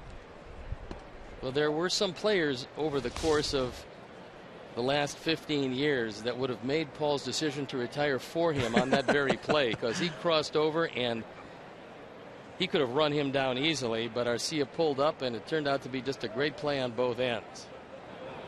I think you brought up a terrific point that Bob Melvin has had that team. Doesn't diminish what he's accomplished in Oakland, because he's totally been terrific. Agree. And they're going to win a division that nobody thought they could win, especially with the Angels in Texas. Everybody think they would battle it out. But I think it's got to go to Farrell. He's done just a great job with Boston, and you're right. A lot of people picked that team third, fourth, or some even picked them fifth this year. And Boston, with 92 and 60 on their mark so far, is probably going to have the most wins in the American League and maybe in all of baseball. Well, you think about back in February, even in March, all the moves that Toronto made. So you're thinking they are putting themselves in a position to make a good run. Baltimore, up-and-coming team. Tampa Bay, you know what they got. Great arms. And New York, who always is battling in that upper half of those 5 teams. I think you're right. I think a lot of people were 3, 4, or 5, and for John to step in, make a lot of wholesale moves, and bring a lot of new people together in that first year, I think I'm tipping my cap, and my vote would go to him. Good choice. How about you? John Farrell also, and one of the things that he's going after, and that is the best record in the league, because he wants to play in Boston throughout the early rounds of the playoffs. They're 50 and 26 at home. At this point, only Atlanta's better. They're 52 and 22. They're not playing real good baseball right now. They lost a doubleheader to Washington yesterday. But if Boston can get you in Fenway, they're tough to beat. That line drive, well hit, but Viciedo right there, and he makes the catch. So Dumit is retired. And folks, stop by Bacardi at the Park at U.S. Cellular Field. At the Gate 5 Plaza, Bacardi at the Park offers a full menu from Gibson's Restaurant Group and opens 4 hours prior to all home games. Bacardi at the Park. Grab your friends and visit us. I'm going to make a choice for you in the National League. I know you don't follow them all that much, and there's a lot of candidates. You could look at just about any of the leading teams and say that this would be the guy. Matheny certainly for St. Louis would be there. Gonzalez from Atlanta. It's got to go to Clint Hurdle. Pittsburgh Pirates have been a surprise team. They're trailing St. Louis by a game, but they've been there all year long. 87 and 64, and Clint Hurdle, much to the surprise of just about everybody who didn't know Clint Hurdle, has kept that team together. It's been one of the real surprising teams in all of baseball. I believe he walks away with the manager of the year. And I think that Neil Huntington, their general manager, probably walks away with executive of the year, although, again, a lot of great candidates. Ned Colletti in Los Angeles, one of them. Nice play by Semi, and wide of the bag at third. Pours it across, and he gets in. So 1, 2, 3, 6. John Danks continues to roll right along, and we head into the bottom of the 6th inning in a 4-1 Minnesota game.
Under the weather today, so Mike was gracious enough to join us here in the booth. And it's been all Minnesota so far, but some of the young guys that you've seen from the Sox, what do you think of them? Oh, I like them a lot. I mean, we have seen some great defense. We've seen guys hustling out balls, and we've seen Danks settle down. So still have enough time to get a couple runs back here. And I like the fact that Johnny Danks has settled down and thrown the ball very well. And I think the Minnesota Twins have certainly helped him. It doesn't hurt that they're going to Oakland, and they seem to be speeding it up. So Josh Fegley is going to lead it off. He lined out to center field in the 3rd inning. 2 hits for the Sox as we head into the bottom of the 6th inning. And Scott Diamond, who's beaten the Sox twice this year, throwing the ball probably as well as he's thrown it in quite some time, because he was a guy that they sent down to the minor leagues for the better part of a month to work on his breaking ball. And a line drive down the line off the glove of Plouffe. That's going to rattle around, and Josh Fegley is going to lead off the bottom of the 6th inning with a rocket of a double. 3rd hit for the Sox, and again, well struck by Fegley. You're absolutely right. Diamond has been pitching very well. This one right over the heart of the plate. It's nice that he finally gets behind a little bit, and Fegley does not miss this. One hop. Good effort over there by Plouffe, but not much chance when it's coming out of a bazooka. And we got the leadoff guy on in scoring position. Let's see if we can put a crooked number up there the way they did in the 2nd. Leary Garcia, who had the first hit of the game for the Sox back in the 3rd inning, only to get thrown out stealing, looks out at Scott Diamond. Yeah, very questionable caught stealing in the 3rd inning, the first hit of the game. Here's the throw. Not a bad throw, but clearly looked like he got his hands in under the tag. Tapped him on top, and typically if a shortstop or second baseman is straddling the base, hard for him to reach out far enough toward first base to tag someone on the helmet before the hands are touching the base.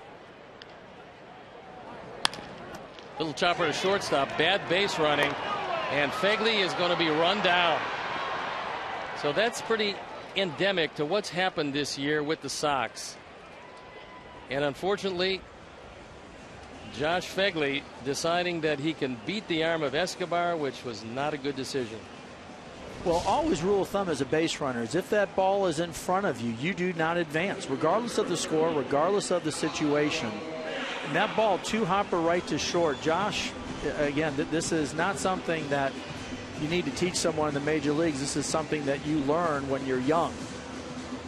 This is something that Little League parents are teaching the kids. Again, if it's at you to your right, you're going to stay. You're still in scoring position. You still have 2 more guys that can get you in. And for the most part, and this doesn't hold true all the time, but if the position you're playing has a C for catcher, stay at second base. Because odds are you're a catcher because you're not a speed burner.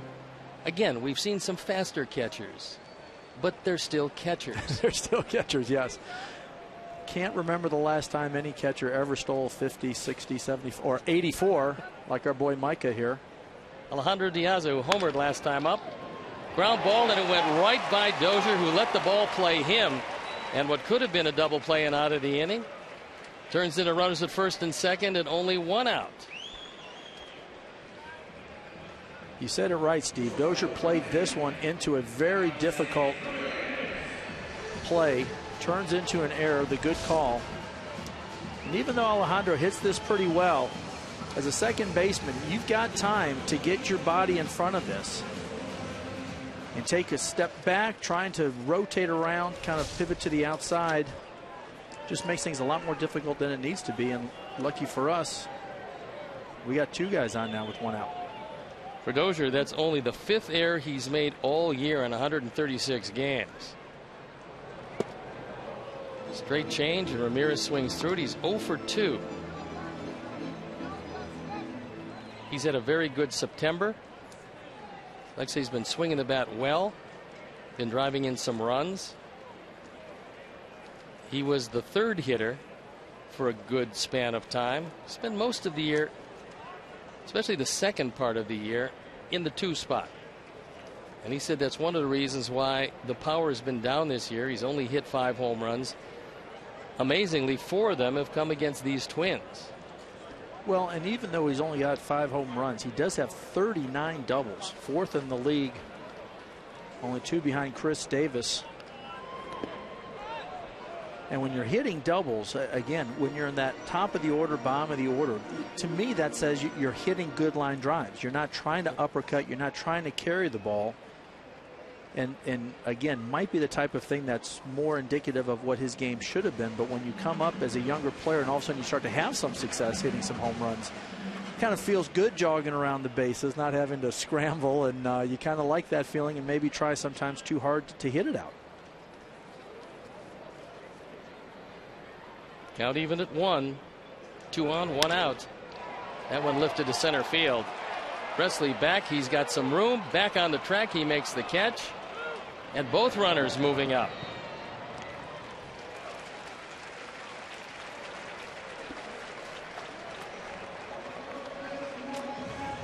College students, head out to the ballpark on Friday, September 27th, to relax with your friends and see the last Friday fireworks show of the season, sponsored by Great Clips. Enjoy bleacher seats for as low as $10. Come early and stick around after the game for a 20% discount at the Chicago Sports Depot and Bacardi at the Park with a valid college ID. Purchase your tickets today by visiting whitesox.com/college. Dan Viciedo was grounded out a couple of times with a chance to get the Sox a couple of runs closer. Bat goes flying, and hopefully everyone is okay as that one goes whistling over the Sox dugout. And fortunately, everyone is okay. Well, what did you see in the approach yesterday? He had a couple nice RBI base hits. Was he shortening up? Was it understanding a 2 outs? Granted, right now, a 3-run homer, the wind's blowing out, you got a tie ball game, but this is the first time we've really put any type of pressure on Diamond. He got some right-handers yesterday that were less than overpowering, and they made some mistakes middle into him.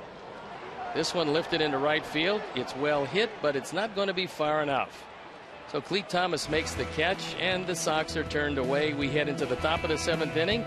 It's 4-1 Twins.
13 in a row retired by Johnny Danks as he faces the bottom third of the order, Thomas, Escobar, and Fryer. Twins have really started swinging early in the count, and that's helped Danks quite a bit. That and the fact that Mike DeMuro is calling a pretty generous plate. So this game to this point is moving right along. Outfield straight away, as is the infield. And that's it. So Clete Thomas probably wondering why those two fastballs were off the outside corner, and he took them. 14 in a row retired by Danks. The White Sox and Athletico Physical Therapy both understand the importance of injury prevention in players and fans' daily activities. Visit athletico.com/blog for injury prevention tips. Athletico Physical Therapy, the official physical therapy provider of the Chicago White Sox. Athletico, for a better for everybody. Eduardo Escobar was 1 for 2 and hit the ball very hard twice. Doubled and scored a run in the second inning. Twins scored 1 in the first, 3 in the second, and 4 goose eggs after that. Fastball misses away, and the count goes to 1-2. Daniel Webb throwing in the pen as Johnny Danks has reached the 94 pitch mark. Easy ground ball to second, and 15 in a row retired. So Hector Santiago is going to be skipped in Detroit. Looks like he's tiring somewhat. So those matchups in Detroit Friday night, Andre Rienzo against Max Scherzer, who will be making his 5th attempt at his 20th win. Saturday night, it'll be Chris Sale against Rick Porcello, and Sunday afternoon in the finale of that series, Eric Johnson against Anibal Sanchez. WCIU Friday night, and then it's Chicago Sports Net Saturday and Sunday. Comcast, excuse me, Sportsnet.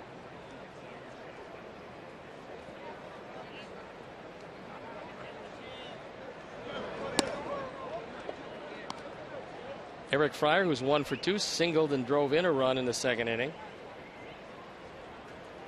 Fryer getting a very rare start. And a little chopper to third. Semien has it. And it's going to be a very easy 7th inning. 1, 2, 3, 16 in a row retired. And it's on to the bottom of the 7th. It's 4-1 Twins.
Schedule around Major League Baseball.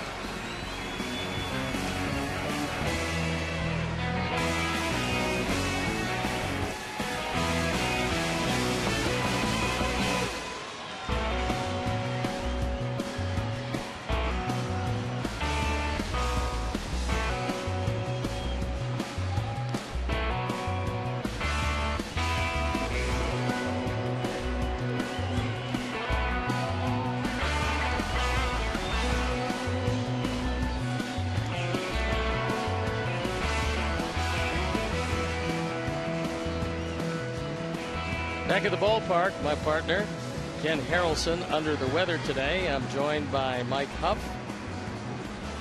Always a pleasure to have you here. And unfortunately, the score is 4-1 Twins. The game has moved right along, but probably the best news is that Johnny Danks, after a rough start, has really turned it on and is pitching unbelievable baseball. Well, he's making it look very easy, and it does get easy when you're getting ahead. Strike one, strike two. Don Cooper's all-important third pitch. As long as you're 1-2, you're giving yourself a really good chance to get these guys out. Coupled with the fact that it's a getaway day for these guys trying to get to Oakland. Paul Konerko 0 for 2. He's played pepper with Trevor Plouffe twice at third base.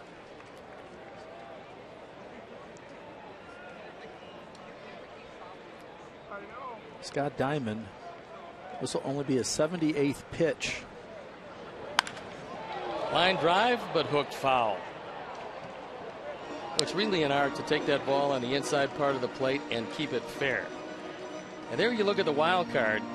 With Texas and Tampa Bay tied, Cleveland Indians just a half game back, Baltimore only 2 back, with Kansas City, who will end the season with 4 games here, 3.5 back, and Texas won a big ball game at Tampa Bay last night.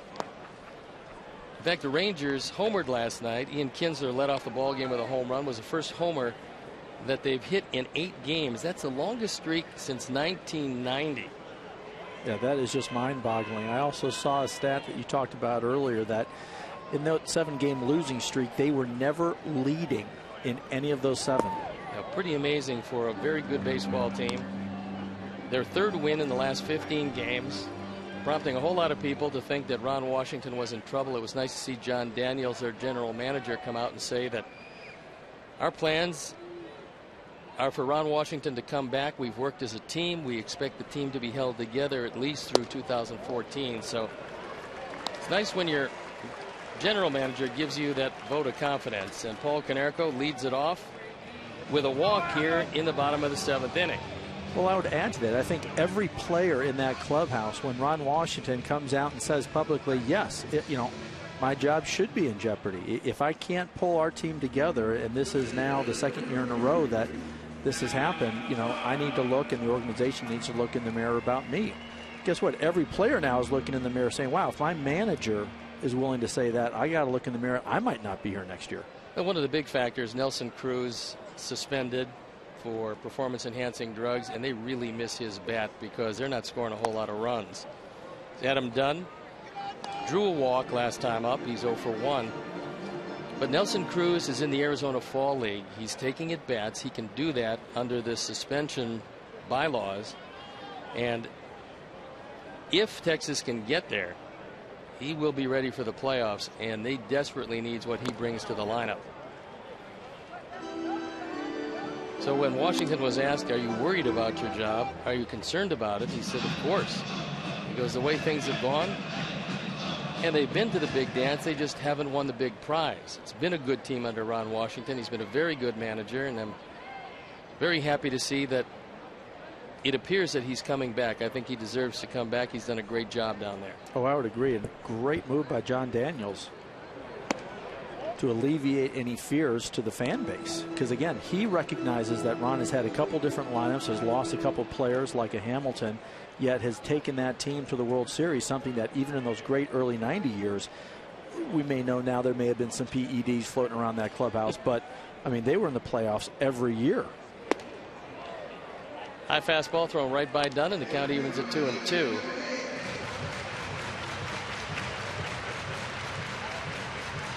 It has been fun out at the academy.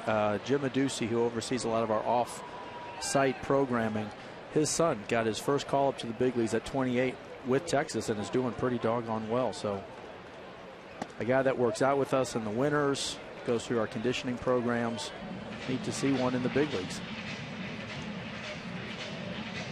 And I've been noticing, looking over the lineups, that they had called an Aducey up, and nice to know that hitting a cool part 350. Of your family. Yes, hitting a cool 350 right now. 3-2 pitch, part-time. well hit to left field. But Arcia drifting back, and he makes the catch a step short of the track. Join the 2013 Sox Pride Club, the official online fan club of Chicago White Sox baseball. For members only, ticket opportunities, a special membership gift and commemorative photo, as well as exclusive perks throughout the season, all for just $29.95. Visit SoxPrideClub.com. Come and join today. Marcus Semien, who's 0 for 2, but hit the ball very hard last time, only to see it carry him off the mound into a double play. Line drive right center field. Thomas coming over. He can't get to it. Semien on his way to second base. And it's runners at second and third and only one out as Marcus Semien takes that ball out of the strike zone and drives it into the gap. Well, you called it earlier, Steve. You talked about watching Marcus not afraid to hit that ball in the gaps hard, left center, right center. Here was one right off the outside corner, was probably setting him up, knowing that he had been pitching him out there before. Caught it back in the strike zone. Good hard line drive, and Thomas, a great job of cutting it off, making sure that Konerko doesn't score, because if that ball gets by him and rolls to the fence, the way they were positioning Marcus with the left fielder on the left center side, or center fielder on the left field side, even Paulie had a chance to score on that one. Bullpen up and going for the first time for the Twins, and Jordan Danks, who's 0 for 2, stepping in. Outfield straight away, fairly deep, as he looks at a cutter for a strike. That was the one pitch that Diamond worked on in going down to the minor leagues. He worked on that cutter. A great wrinkle as a hitter when you see something that doesn't quite have a fastball rotation or that curveball rotation, and you can't pick up that dot on the slider, you're more than likely going to lay off of it, and pretty easy way to get ahead of hitters. That one sliced foul as Casey Fiend loosening in the pen. We saw him for an inning last night. Walked one, fanned one, didn't give up any hits or runs. Jordan has been really close today. He just missed that first one, taking it to the warning track and left, and hit the second one pretty good, unfortunately, right at the first baseman. So hopefully third time is the charm. 0-2 pitch down in the dirt. Nice stop by Fryer. Man who's probably hit the ball the hardest today in the on-deck circle, and that's Josh Phegley. Line drive to center field in the third inning, but that one was caught. It was hit right at Presley, and then a ringing double off Plouffe's glove in the sixth. So Josh Phegley has had a very good day. Also thrown one runner out, Arcia, in the first inning on a block ball he kept in front of him. Another nice stop by Fryer. So the count goes to 2-2. I'll tell you what, as a hitter, you love those pitches. You get behind 0-2, and all of a sudden it's two that are bouncing. It's like, I don't even have to worry about it. I'm not going to swing at that. And all of a sudden you're 2-2, and you're kind of almost thinking, okay, back in the catbird seat. Infield is back. Now I'm looking for something just to take it up the middle here. Get at least one in, and with Marcus, if it gets in the outfield, it'll be two. Well, Rick Anderson has to be a little concerned about Diamond at this point. Get a guy making his 22nd start of the year, and he's averaged just about 5 1/3, maybe 5 2/3 per start. He's into the 7th inning, so although it's only 93 pitches, and I say only because that's usually a low total, if a guy hasn't been there a whole lot, you start to get worried. Base hit right field. 1 run scores. Here comes Semien. The play at the plate, he's going to score, and it's a 4-3 game. So Jordan Danks drives in his 10th and 11th run of the year. And just like that, it's a 1-run game.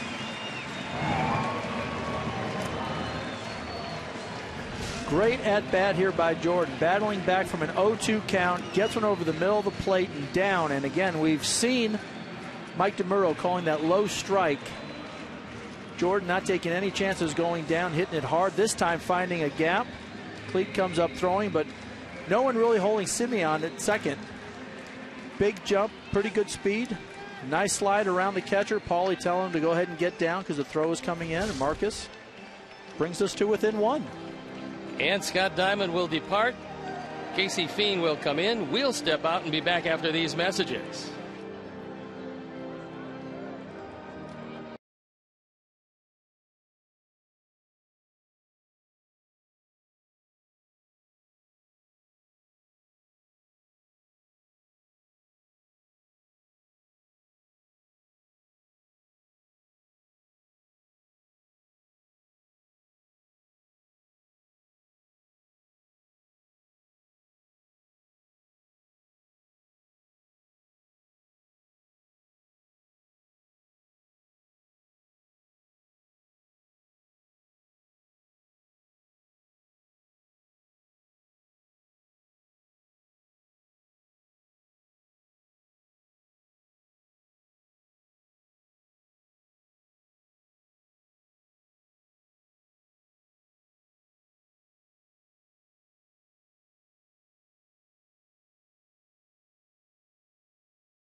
ERA 3.77, on for the 70th time. He's among the league leaders in appearances. He inherits Jordan Danks at first base. It's a 4-3 game here in the bottom of the 7th. And Josh Phegley, who's 1 for 2.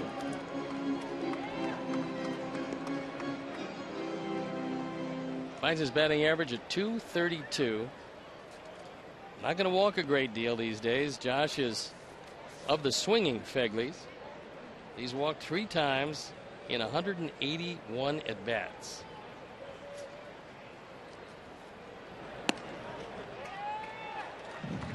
A couple of cutters missing way wide of the plate. Leury Garcia in the on-deck circle. Well, and just like with Jordan, when new pitchers coming in as a hitter, you're looking for your pitch, middle in, middle up, something that's hard, fast. That's close as those balls are close with that cut. Might be tough to lay off, but that far out, thank you. That ball was way outside, and that shows you a young hitter probably guessing fastball. He got the fastball, but wasn't thinking about the zone. And too many times, young hitters, I was famous for that. Almost looking, knowing a trend, this guy will throw a curveball. You see the curveball, you get excited, and you forgot about that second part of make it a strike, and you start to swing in it, and it's bouncing in the dirt. The 2-1 pitch. And the throw to first base is Jordan getting a decent but not great lead. Jordan Danks, 7 out of 9 in stolen bases.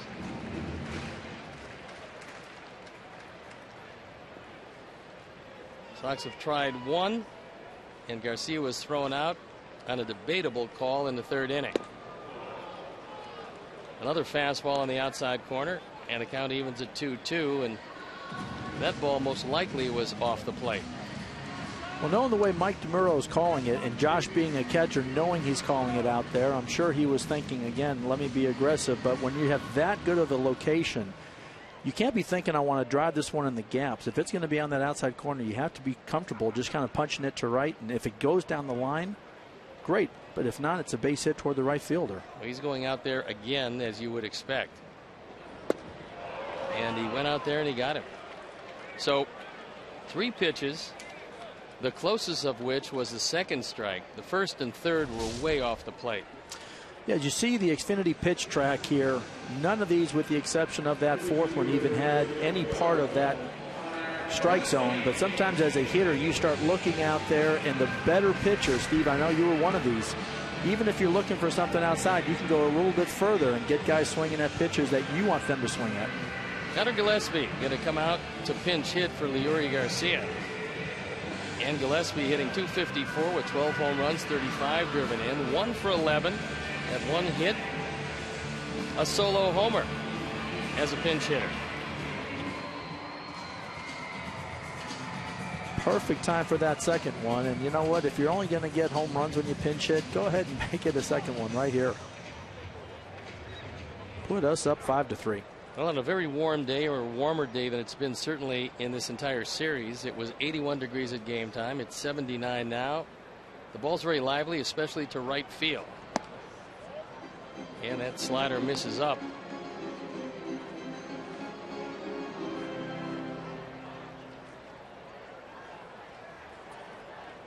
Phegley strikeout, the first of the game for the White Sox. Was noticing over the course of the game that guys were doing a good job swinging at strikes. Well, left-hander without a curveball and without a real definitive good hard slider, it's going to be tough for him to strike too many people out. And so Diamond today gave up 5 hits and 6 1/3. He's charged with the 3 runs, responsible for Jordan Danks. He walked the 2 men and didn't strike out anybody. And he's in line for the win if, in fact, Fiend can get out of this inning without Danks scoring. So once again, the Danks brothers kind of helping themselves. John Danks, after a rough start, settling down and throwing the ball exceptionally well. And his brother Jordan coming through and driving home a couple of runs, getting the Sox within 1. It's a 4-3 game. Sox have been out hit 7-5. The Twins have the only error of the game.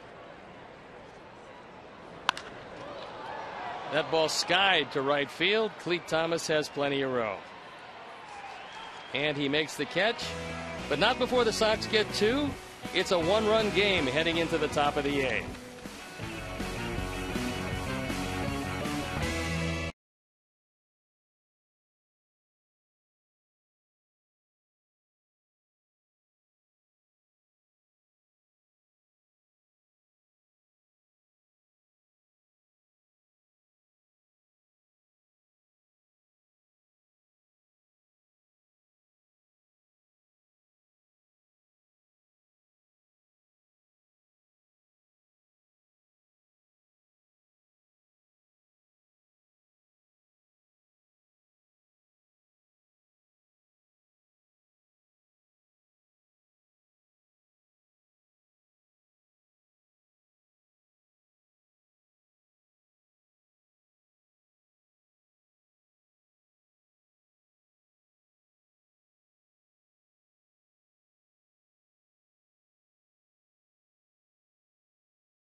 Twins leading 4-3. They've out-hit our Sox 7-5. They made the only error of the game. Johnny Danks giving up 4 runs on 7 hits, but retired the last 16 he faced.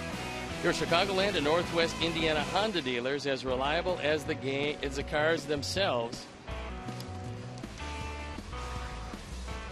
And Connor Gillespie stays in the game to play third base. Marcus Semien shifts across to play second. And Daniel Webb comes in on for the 6th time. His ERA 7.20. He's a hard-throwing right-hander. Opponent's hitting .381 against him.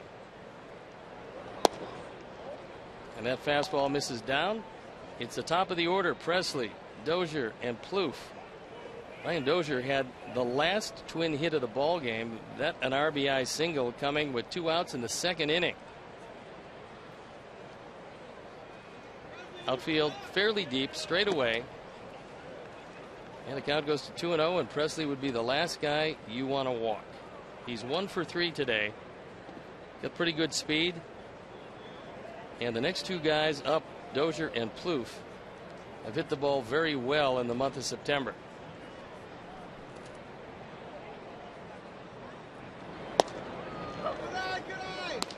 Fastball over the inside corner, and the count goes to 2-1. We talked about Danks bouncing back after that first 2 innings. Sox ranked 5th in the American League with 85 quality starts in 2013. You think about all the moves, the injuries, and some of the younger guys that we've had pitch this year. And a 2-hopper right at Semien, who makes the play, and a nice comeback by Daniel Webb.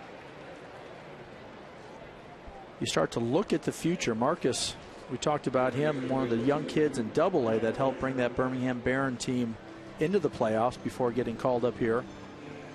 I had a chance to speak with Micah Johnson earlier, but you would have to think, Steve, and want to get your thoughts. Do you feel like the pitching staff is closer to being something more established, or the positional players? Well, I'd like to think that Johnny Danks would really benefit by coming back, and I think he came back early. I don't believe the arm strength was there, and now could very well be that he has some tired arm syndrome, although he was able to get the ball down as this game moved along, which is a really good sign. From what I've seen of Eric Johnson, you have to like his stuff. Rienzo has had his moments, but I think Eric Johnson might be more advanced at this point. The left-handers, you would have to say that Santiago still is a question mark. So the guys you have at 1 and 2, and you would have to say right now that Quintana is a number 2 starter. With Sale and Quintana, you got 40% of a starting rotation. Then you have some candidates. Johnny Danks is going to be in the rotation. The question mark is, will he come back with anything close to what he had before the surgery? And I think the answer is probably yes. I think he'll learn a lot from this year.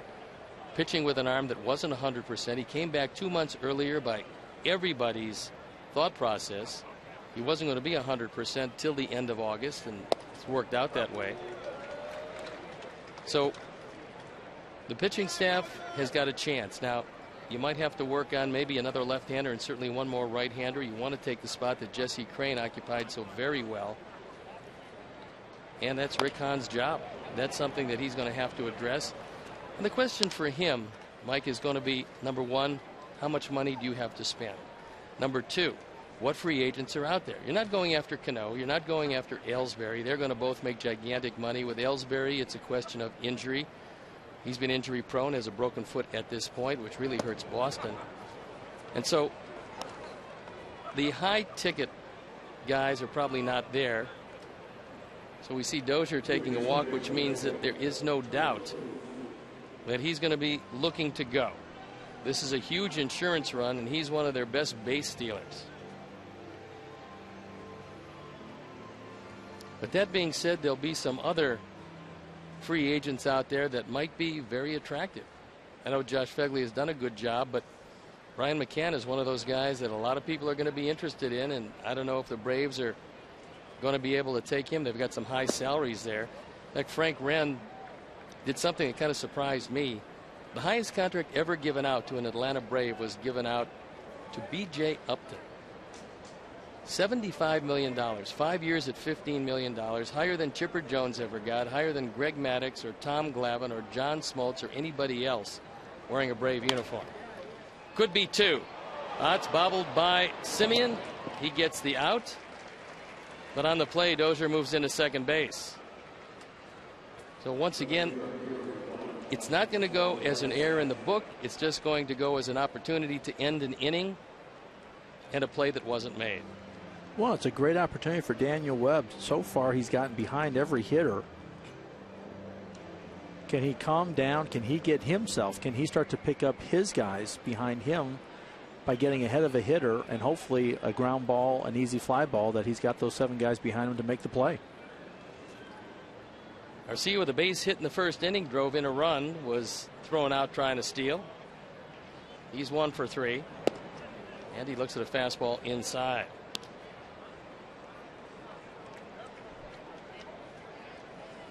Daniel not afraid to rush it up there. But sometimes you can get overly cautious trying to hit too many corners. Work on the thirds of the plate, not the corners. As a pitcher, let's take a look at our AT&T Uverse replay, and it's a tremendous play at second base by Leury Garcia. Paul Konerko crosses over into foul territory, and they cut down Arcia, bidding for his second hit of the day. Find out what's possible with products and services from AT&T. Rethink possible. And what a play that was with Johnny Danks on the hill. Incredible. Count even at 1-1, and a good hard slider low and in finds Arcia swinging over the top of it.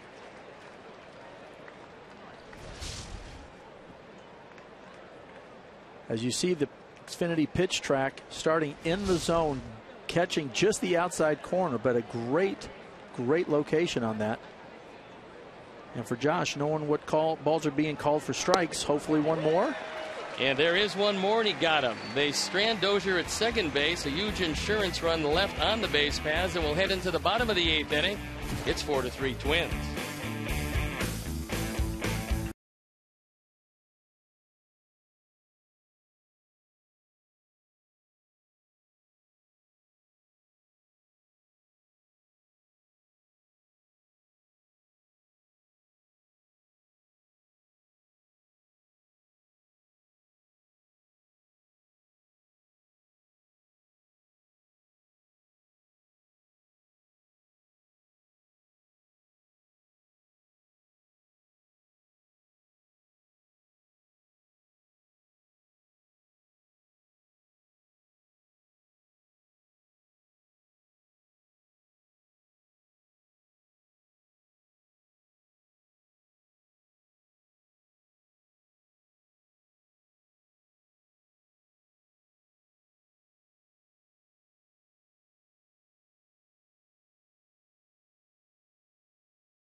The bat, Alejandro De Aza, his 16th home run, and it started off the scoring for the Sox.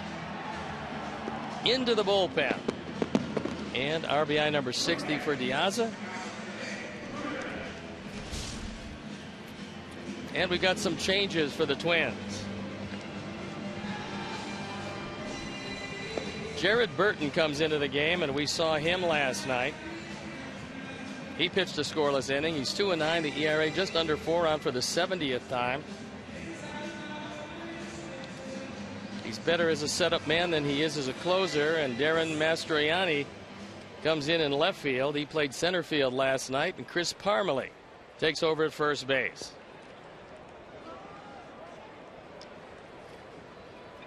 Top of the order, De Aza, Ramirez, and Viciedo. Looking out at Jared Burton. Outfield straight away, and a line drive, foul. Just got out ahead of it. Well, and that's what, when you bring in a new pitcher late in the game, you don't necessarily need to look at strikes. You don't necessarily need to see what arm angle. If you're on deck and you're watching that, down by 1 especially, if he's going to throw one middle of the plate, upper half, you got to be hacking. And Alejandro just pulled that one foul. Burton, a big man at 6'5", 225 pounds.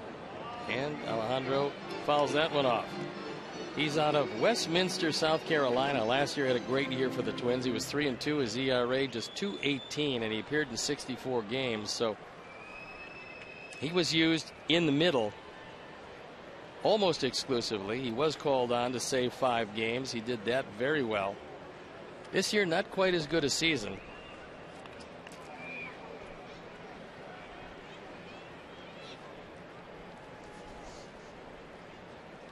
But they're trying to do whatever they can to get this game to Glenn Perkins. Perkins, the closer, and a good one. 35 saves this year, a 2.45 ERA. And he's an example of a man that was a decent starting pitcher, but not a great one. So they decided to move him in the bullpen, where he's picked up 3 or 4 miles an hour. And now he's a hard-throwing left-hander and a good one. Well, Ron Gardenhire, 4 wins shy of 1,000. Clearly, he's been doing something right. And when someone has something that's struggling, not afraid to make a change, and trusting Fiend and trusting Burton with 70 appearances both this year, knowing that little roles, let's get us just 1 inning, get us a couple outs, and bring in your closer. And I talked with Ron Gardenhire. He said he hasn't lost any of the fire in his belly to manage. This is his 12th season. Terry Ryan is going to make a decision when the season is over. They're going to sit down with the coaching staff and with Gardy. He said he still wants to manage, and he believes that he still has a lot of years left in that dugout. I believe him, and he's a good one. Lifted to center field, a very easy play for Presley, and quickly 1 out. Well, Ron, I remember playing against him in the early 90s, was a heck of a third base coach under Tom Kelly. And nice to see that transition from third base coach into the bench, into the managers. For the players, it's got to be very comforting knowing that you've got a consistent theme coming through the organization. Well, being a coach under Tom Kelly, you understood how to do it, because he wouldn't accept anything but how to play the game correctly. And so they had a terrific feeder system and wonderful evaluators in this organization. And Terry Ryan, one of the guys that have taken over now. He had the job as a GM. Billy Smith took over for a couple of years. Things didn't work out the way the Twins wanted to. Terry came back. He never really left the organization. He was there as an evaluator, now back as the active general manager, and they're going to turn things around. 0-2 count on Ramirez, who's 0 for 3. And Viciedo in the on-deck circle. Starting to cloud up here at the ballpark. There was supposedly rain in the forecast, but later on this afternoon. It's been a beautiful day to this point.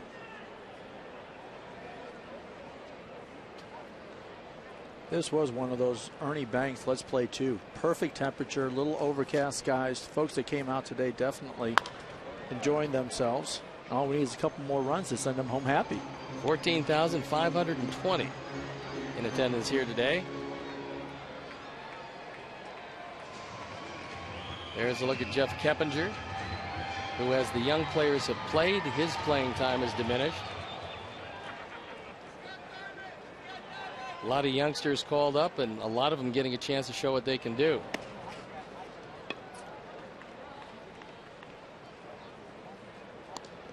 And when you're playing non-contenders, and that's exactly, when you're playing Minnesota, these games don't mean a great deal, and it's good to see the young men getting an opportunity to show what they can do, because the integrity of the game of baseball dictates when you are playing the contenders, you play the best you have at any one given time. Line drive just over the head of Escobar, and the tying runs aboard. Big aggressive turn by Ramirez at first base, and Mastroianni gets it back in. And with that, check out the Comcast Fundamentals deck at U.S. Cellular Field. Interact with White Sox trainers, run the bases at the wiffle ball diamond, and test your swing at the batting cages. Catch all the action with Xfinity, your home for the most live sports. Call 1-800-XFINITY to learn more. Dan Viciedo is 0 for 3, a couple of ground outs and a flyout. After a 3-hit night last night. Swings and he misses at a fastball up and away. Well, and Ramirez this year, 30 stolen bases, leading the team. So, you know, Fryer is on his toes back there, and Burton probably trying to do everything he can to shorten up his time to home, which hopefully means he's going to leave one up. Another one on the outside corner. So quickly, Viciedo 0-2. The big difference between last night and today, they're not throwing a lot of strikes to Diane today. Last night they threw him a lot of strikes. He hit him awfully hard. Well, and those first two right on that outside corner. Again, even when you're looking out there, tough to hit it. Fouled straight back, and in the booth right next to us, almost catching Gene Honda. Protect his voice. Don't let anything near that man's voice. Oh, you're not kidding. There's a look at Gene. The voice of the Fighting Illini. Among others. As well as a few other gigs that he has. And what a great voice. What a great man he is. Fouled straight back. And that fastball right down the middle. And Viciedo got the pitch he's been looking for the entire at bat. And he couldn't barrel it up. Well, and that's what's incredibly frustrating as a player. Sometimes you have to wait 4 or 5 at bats to get the one right down the middle. And if you are not right on it, any minor thing that comes out, a shoulder, a hip, and you don't quite barrel it up, I'm sure he wishes he has that one back. Fouled that one off. Now you would think, here's a terrific battle between Viciedo and Burton. This is a situation at 0-2 where you figure Burton's got to stay more out of the zone than he's been. It's a great opportunity for Ramirez to run.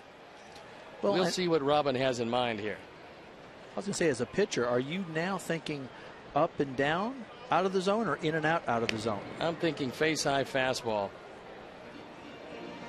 Well enough out of the zone where it looks tempting, but he can't catch up with it. And that's a pitch I want. I don't want to test it in the dirt with the tying run at first base. I want to make sure my catcher can catch it. Got it. So let's see what Fryer has in mind. Threw a high fastball, but he got it too far inside. Viciedo able to get out of the way of it.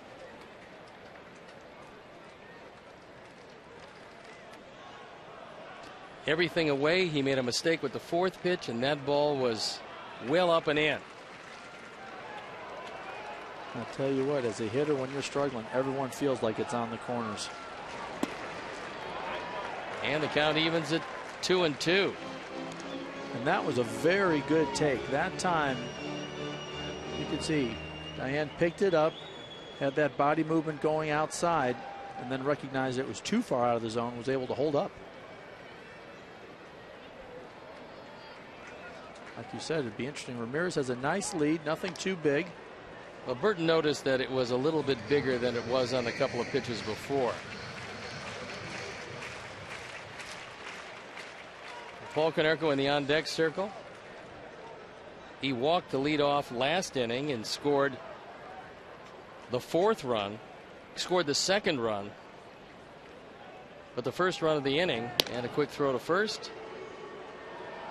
So the Twins have noticed that that lead has gotten just a touch bigger for Ramirez.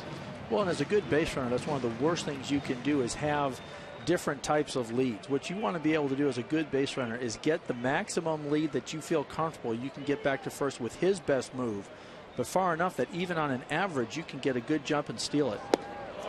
Good hard slider, and he struck him out. That was by far the best pitch of the sequence. And Viciedo, a strikeout victim for the first time today. Well, we saw him away, and all of a sudden the one pitch in, this ball with movement right on the outside corner. That was about the 5th one he had out there. And as a hitter, you hate to do it, but sometimes you got to tip your cap. Brings up Paul Konerko, who's 0 for 2 with a walk and a run scored. Trevor Plouffe is deep at third. He's very close to the line. The outfield about as deep as you could get all the way around in a no double set.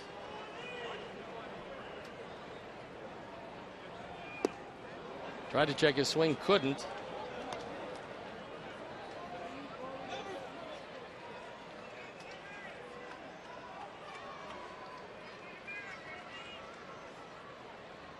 Outfield pretty straight up, and like you said, about 2 steps in, 3 steps in from the warning track in all 3 locations, trying to make sure they have a chance on a gapper to keep Ramirez from scoring. Fouled that one straight back, and so it's 0-2 on Paul.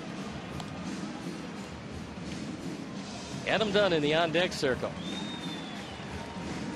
Well, and when Paul is going well, 0-2, you know, he is such a good hitter to the opposite field that he knows how to shorten up on certain pitches. Like anybody, on a pitcher's pitch can be difficult, but does not necessarily need to yank everything. Fouled that one off to the right.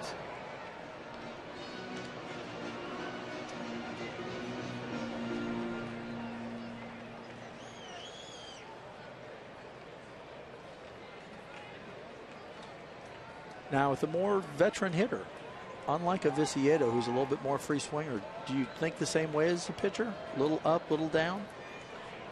Or now are you thinking a little off speed because you've got someone that's been around a few more years? Personally, in this situation where a home run can beat you in a ball game, I stay away from the hitter, especially 0-2, probably a couple inches off the outside corner. If he wants to get a base hit to right field, I force him to beat me to right because only a double is going to score the run, and he got him. Threw the fastball right by him at 94 miles an hour, so it's out of the inning and on to the 9th with the Twins leading 4-3.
Catch the rest of the 2013 season in stunning HD quality. MLB.TV Premium includes a free subscription to @Bat13. Watch every out-of-market game live on more than 350 mobile and connected devices. Other features include choice of home and away broadcasts, alternate audio options, live game DVR functionality, clickable line scores, and multi-game viewing options. Visit MLB TV to order and get more details. MLB.TV, baseball everywhere. That is freaking incredible. The second half of that is coming up. They're going to give you the second half to read here pretty soon. That's a lot of options. I'm all over that next year. Ryan Dumit, 1 for 3. He doubled and scored a run in the second. And the count goes to 1-2. It's going to be Glenn Perkins who's going to come on to try to save it. A hard-throwing left-hander. We haven't seen him in the series because they haven't had a save situation. And the count evens at 2.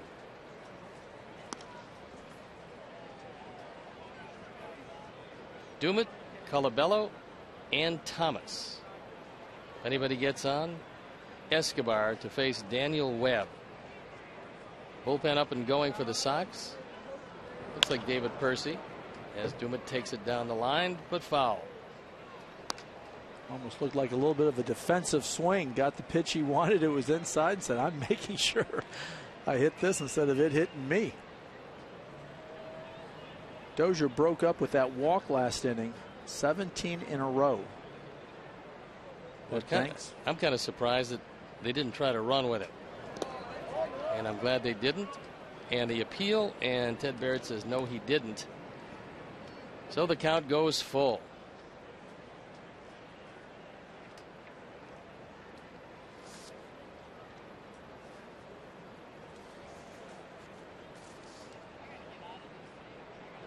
I would certainly assume that if Dumit does get on, we'll probably see Florimon as pinch runner. And he doesn't. Takes strike 3. It's low, but it's been a big zone all afternoon. And Dumit goes down on strikes. Well, and it's nice to see Mike DeMuro consistent. I mean, we had some of those calls against us early in the game. Granted, it's a little bit off the plate, a little bit out of the zone, but a consistency. He's been there both ways. It's been a big plate. The hitters should know that by now. And it brings up Chris Colabello, who's 1 for 3. Well, Mastriani took his spot, and quickly he's out. So 2 outs here in the 9th inning. Nice play by Connor Gillespie up on that edge of the grass, dirt. Knowing Mastriani can run a little bit. That's always fun when you can get that first one kind of at you and get you out of the way. Clete Thomas steps in. He's 0 for 3. Looks at a changeup, low and away. Outfield a little deeper than they would normally be. Understanding they can certainly live with a single here. You don't want to give up 2 bases. And that one takes a glove right off Fegley. Ball had a little bit of run and movement. Josh trying to frame it. Trying to do a little Carlton Fisk where the thumb goes down and you try to keep it in the strike zone, but kept running, and just took the glove with it. He could have kept that in the strike zone if there was 4 plates. And the appeal, and Ted Barrett says no. The count goes to 3-0. Well, Josh probably more than anybody knows how much DeMuro may call off the plate. I'm sure he was trying hard to extend it even further out there. And it's ball 4.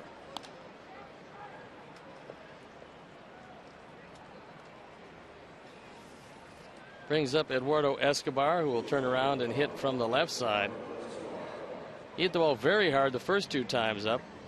Doubled and scored a run in the second. Lined out in the 4th. Little easy ground out in the 7th.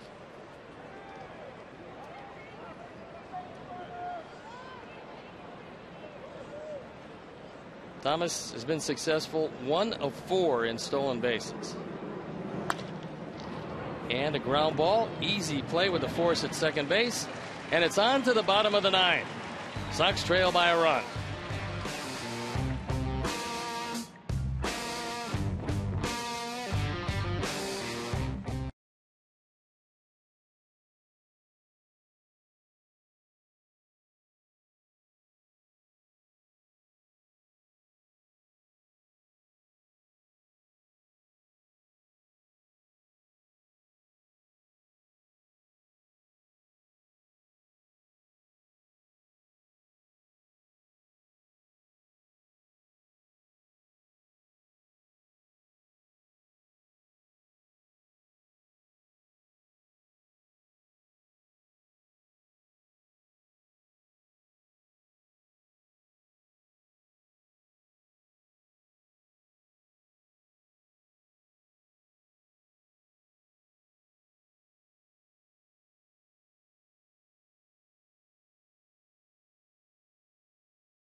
By 97.5 FM, ESPN Deportes, Chicago's first and only FM Spanish language sports radio station.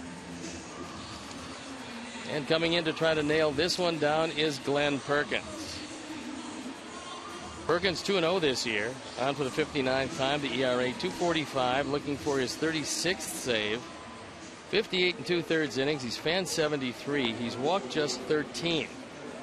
Now this is a guy who not too long ago, back in 2008, was 12-4 as a starting pitcher. He started exclusively that year. His ERA was up there at 4.41. He started 26 games. 2010, started to be used out of the bullpen, but no save situation. Saved a couple of games in 2011. Last year, 3-1 ERA 2.56. with 16 saves, and this year a big year, used exclusively as their closer. So he faces Adam Dunn and pumps in strike 1. Adam 0 for 2 with a walk this afternoon, and the count evens at 1-1. And a very good take by Adam on that one. That was a pretty good curveball.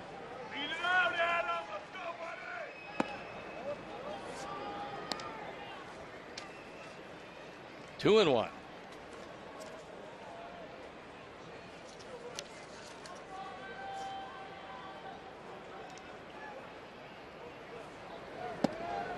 And a good fastball for a strike. Yeah, and Adam's showing a little frustration on that one too. I'm sure he wishes he had that one back. The first 3 all out, out, out, and all of a sudden he probably was looking for something out, and here comes that fastball inner half that he got him. Adam now 0 for 8 lifetime against Perkins. Good fastball at 98 miles an hour. But we didn't see anything resembling 96 to 98 when he was a starter. Well, as you look at that Xfinity pitch track, you can see away, away, away, and the one that he snuck on the inner half, Adam wasn't quite ready to hit. Came back and put that 5th pitch just outside. Marcus Semien 1 for 3. He doubled, scored a run in the 7th inning.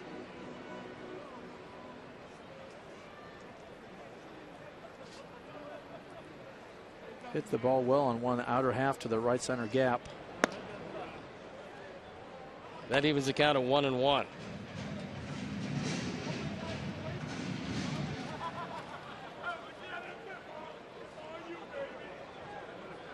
Perkins, originally a first-round draft pick And he pops it straight up. So Parmalee calling for it, and he makes the catch, and quickly there are 2 outs here in the 9th. Ron Gardner trying to win game number 997. And the Twins trying to salvage the 3rd and final game of this homestand. There's a look at Gardy. Just a terrific baseball man. Engaging to speak to, always has time for you. And he's had a world of success piloting this team into game 163 2 different times. One he lost right in this ballpark. A magnificent game by Johnny Danks. You might remember the Jim Thome home run. Nick Blackburn throwing the game of his life. Blackburn losing that one. And Jordan Danks with a 2-run single back in the 7th. The last chance for the Sox here today.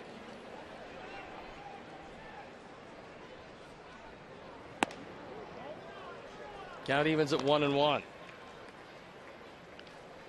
Jordan's had some good at bats today. Pretty good outs, and as a young player, this is kind of what you're always hoping for. Face the other team's closer and prove you can do it. Well, that plate is getting awfully wide, and Jordan looking back at Mike DeMuro. And with a wide plate, you have got to go out there and get him. Yeah, I remember facing Maddox a couple times, more Dave Cohn, and same thing. When you know the umpire's going to give him those, you got to be hacking. Stays alive and fouls that fastball off. So the count holds at 1-2. 4-7-1 for the Twins. 3-6-0 for our Sox. With 2 outs here in the bottom of the 9th inning. He got him on a curveball, and the Sox lose the final game of the homestand. And Ron Gardner wins number 997. So looking at this Twin team, you know they're young. You know they have a lot of work to do, as do the Sox. Would you think the Sox would be ahead of them because of their pitching? Oh, I would tend to think so. I'm sure for Gardenhire, it's really comforting knowing you've got a closer. You found a guy like we have in Addison Reed that you can feel very comfortable giving the ball to if you've got a lead in that 9th inning and possibly 8th and 9th. But I would say, yeah, you look at the starting potential pitchers we have both here currently, guys that have been called up at the end of this year versus the Twins, and I kind of tend to tip the needle our way on who probably has a better pitching staff right now. Well, it's a Twin win today, and so stay with us. We'll be back after these messages.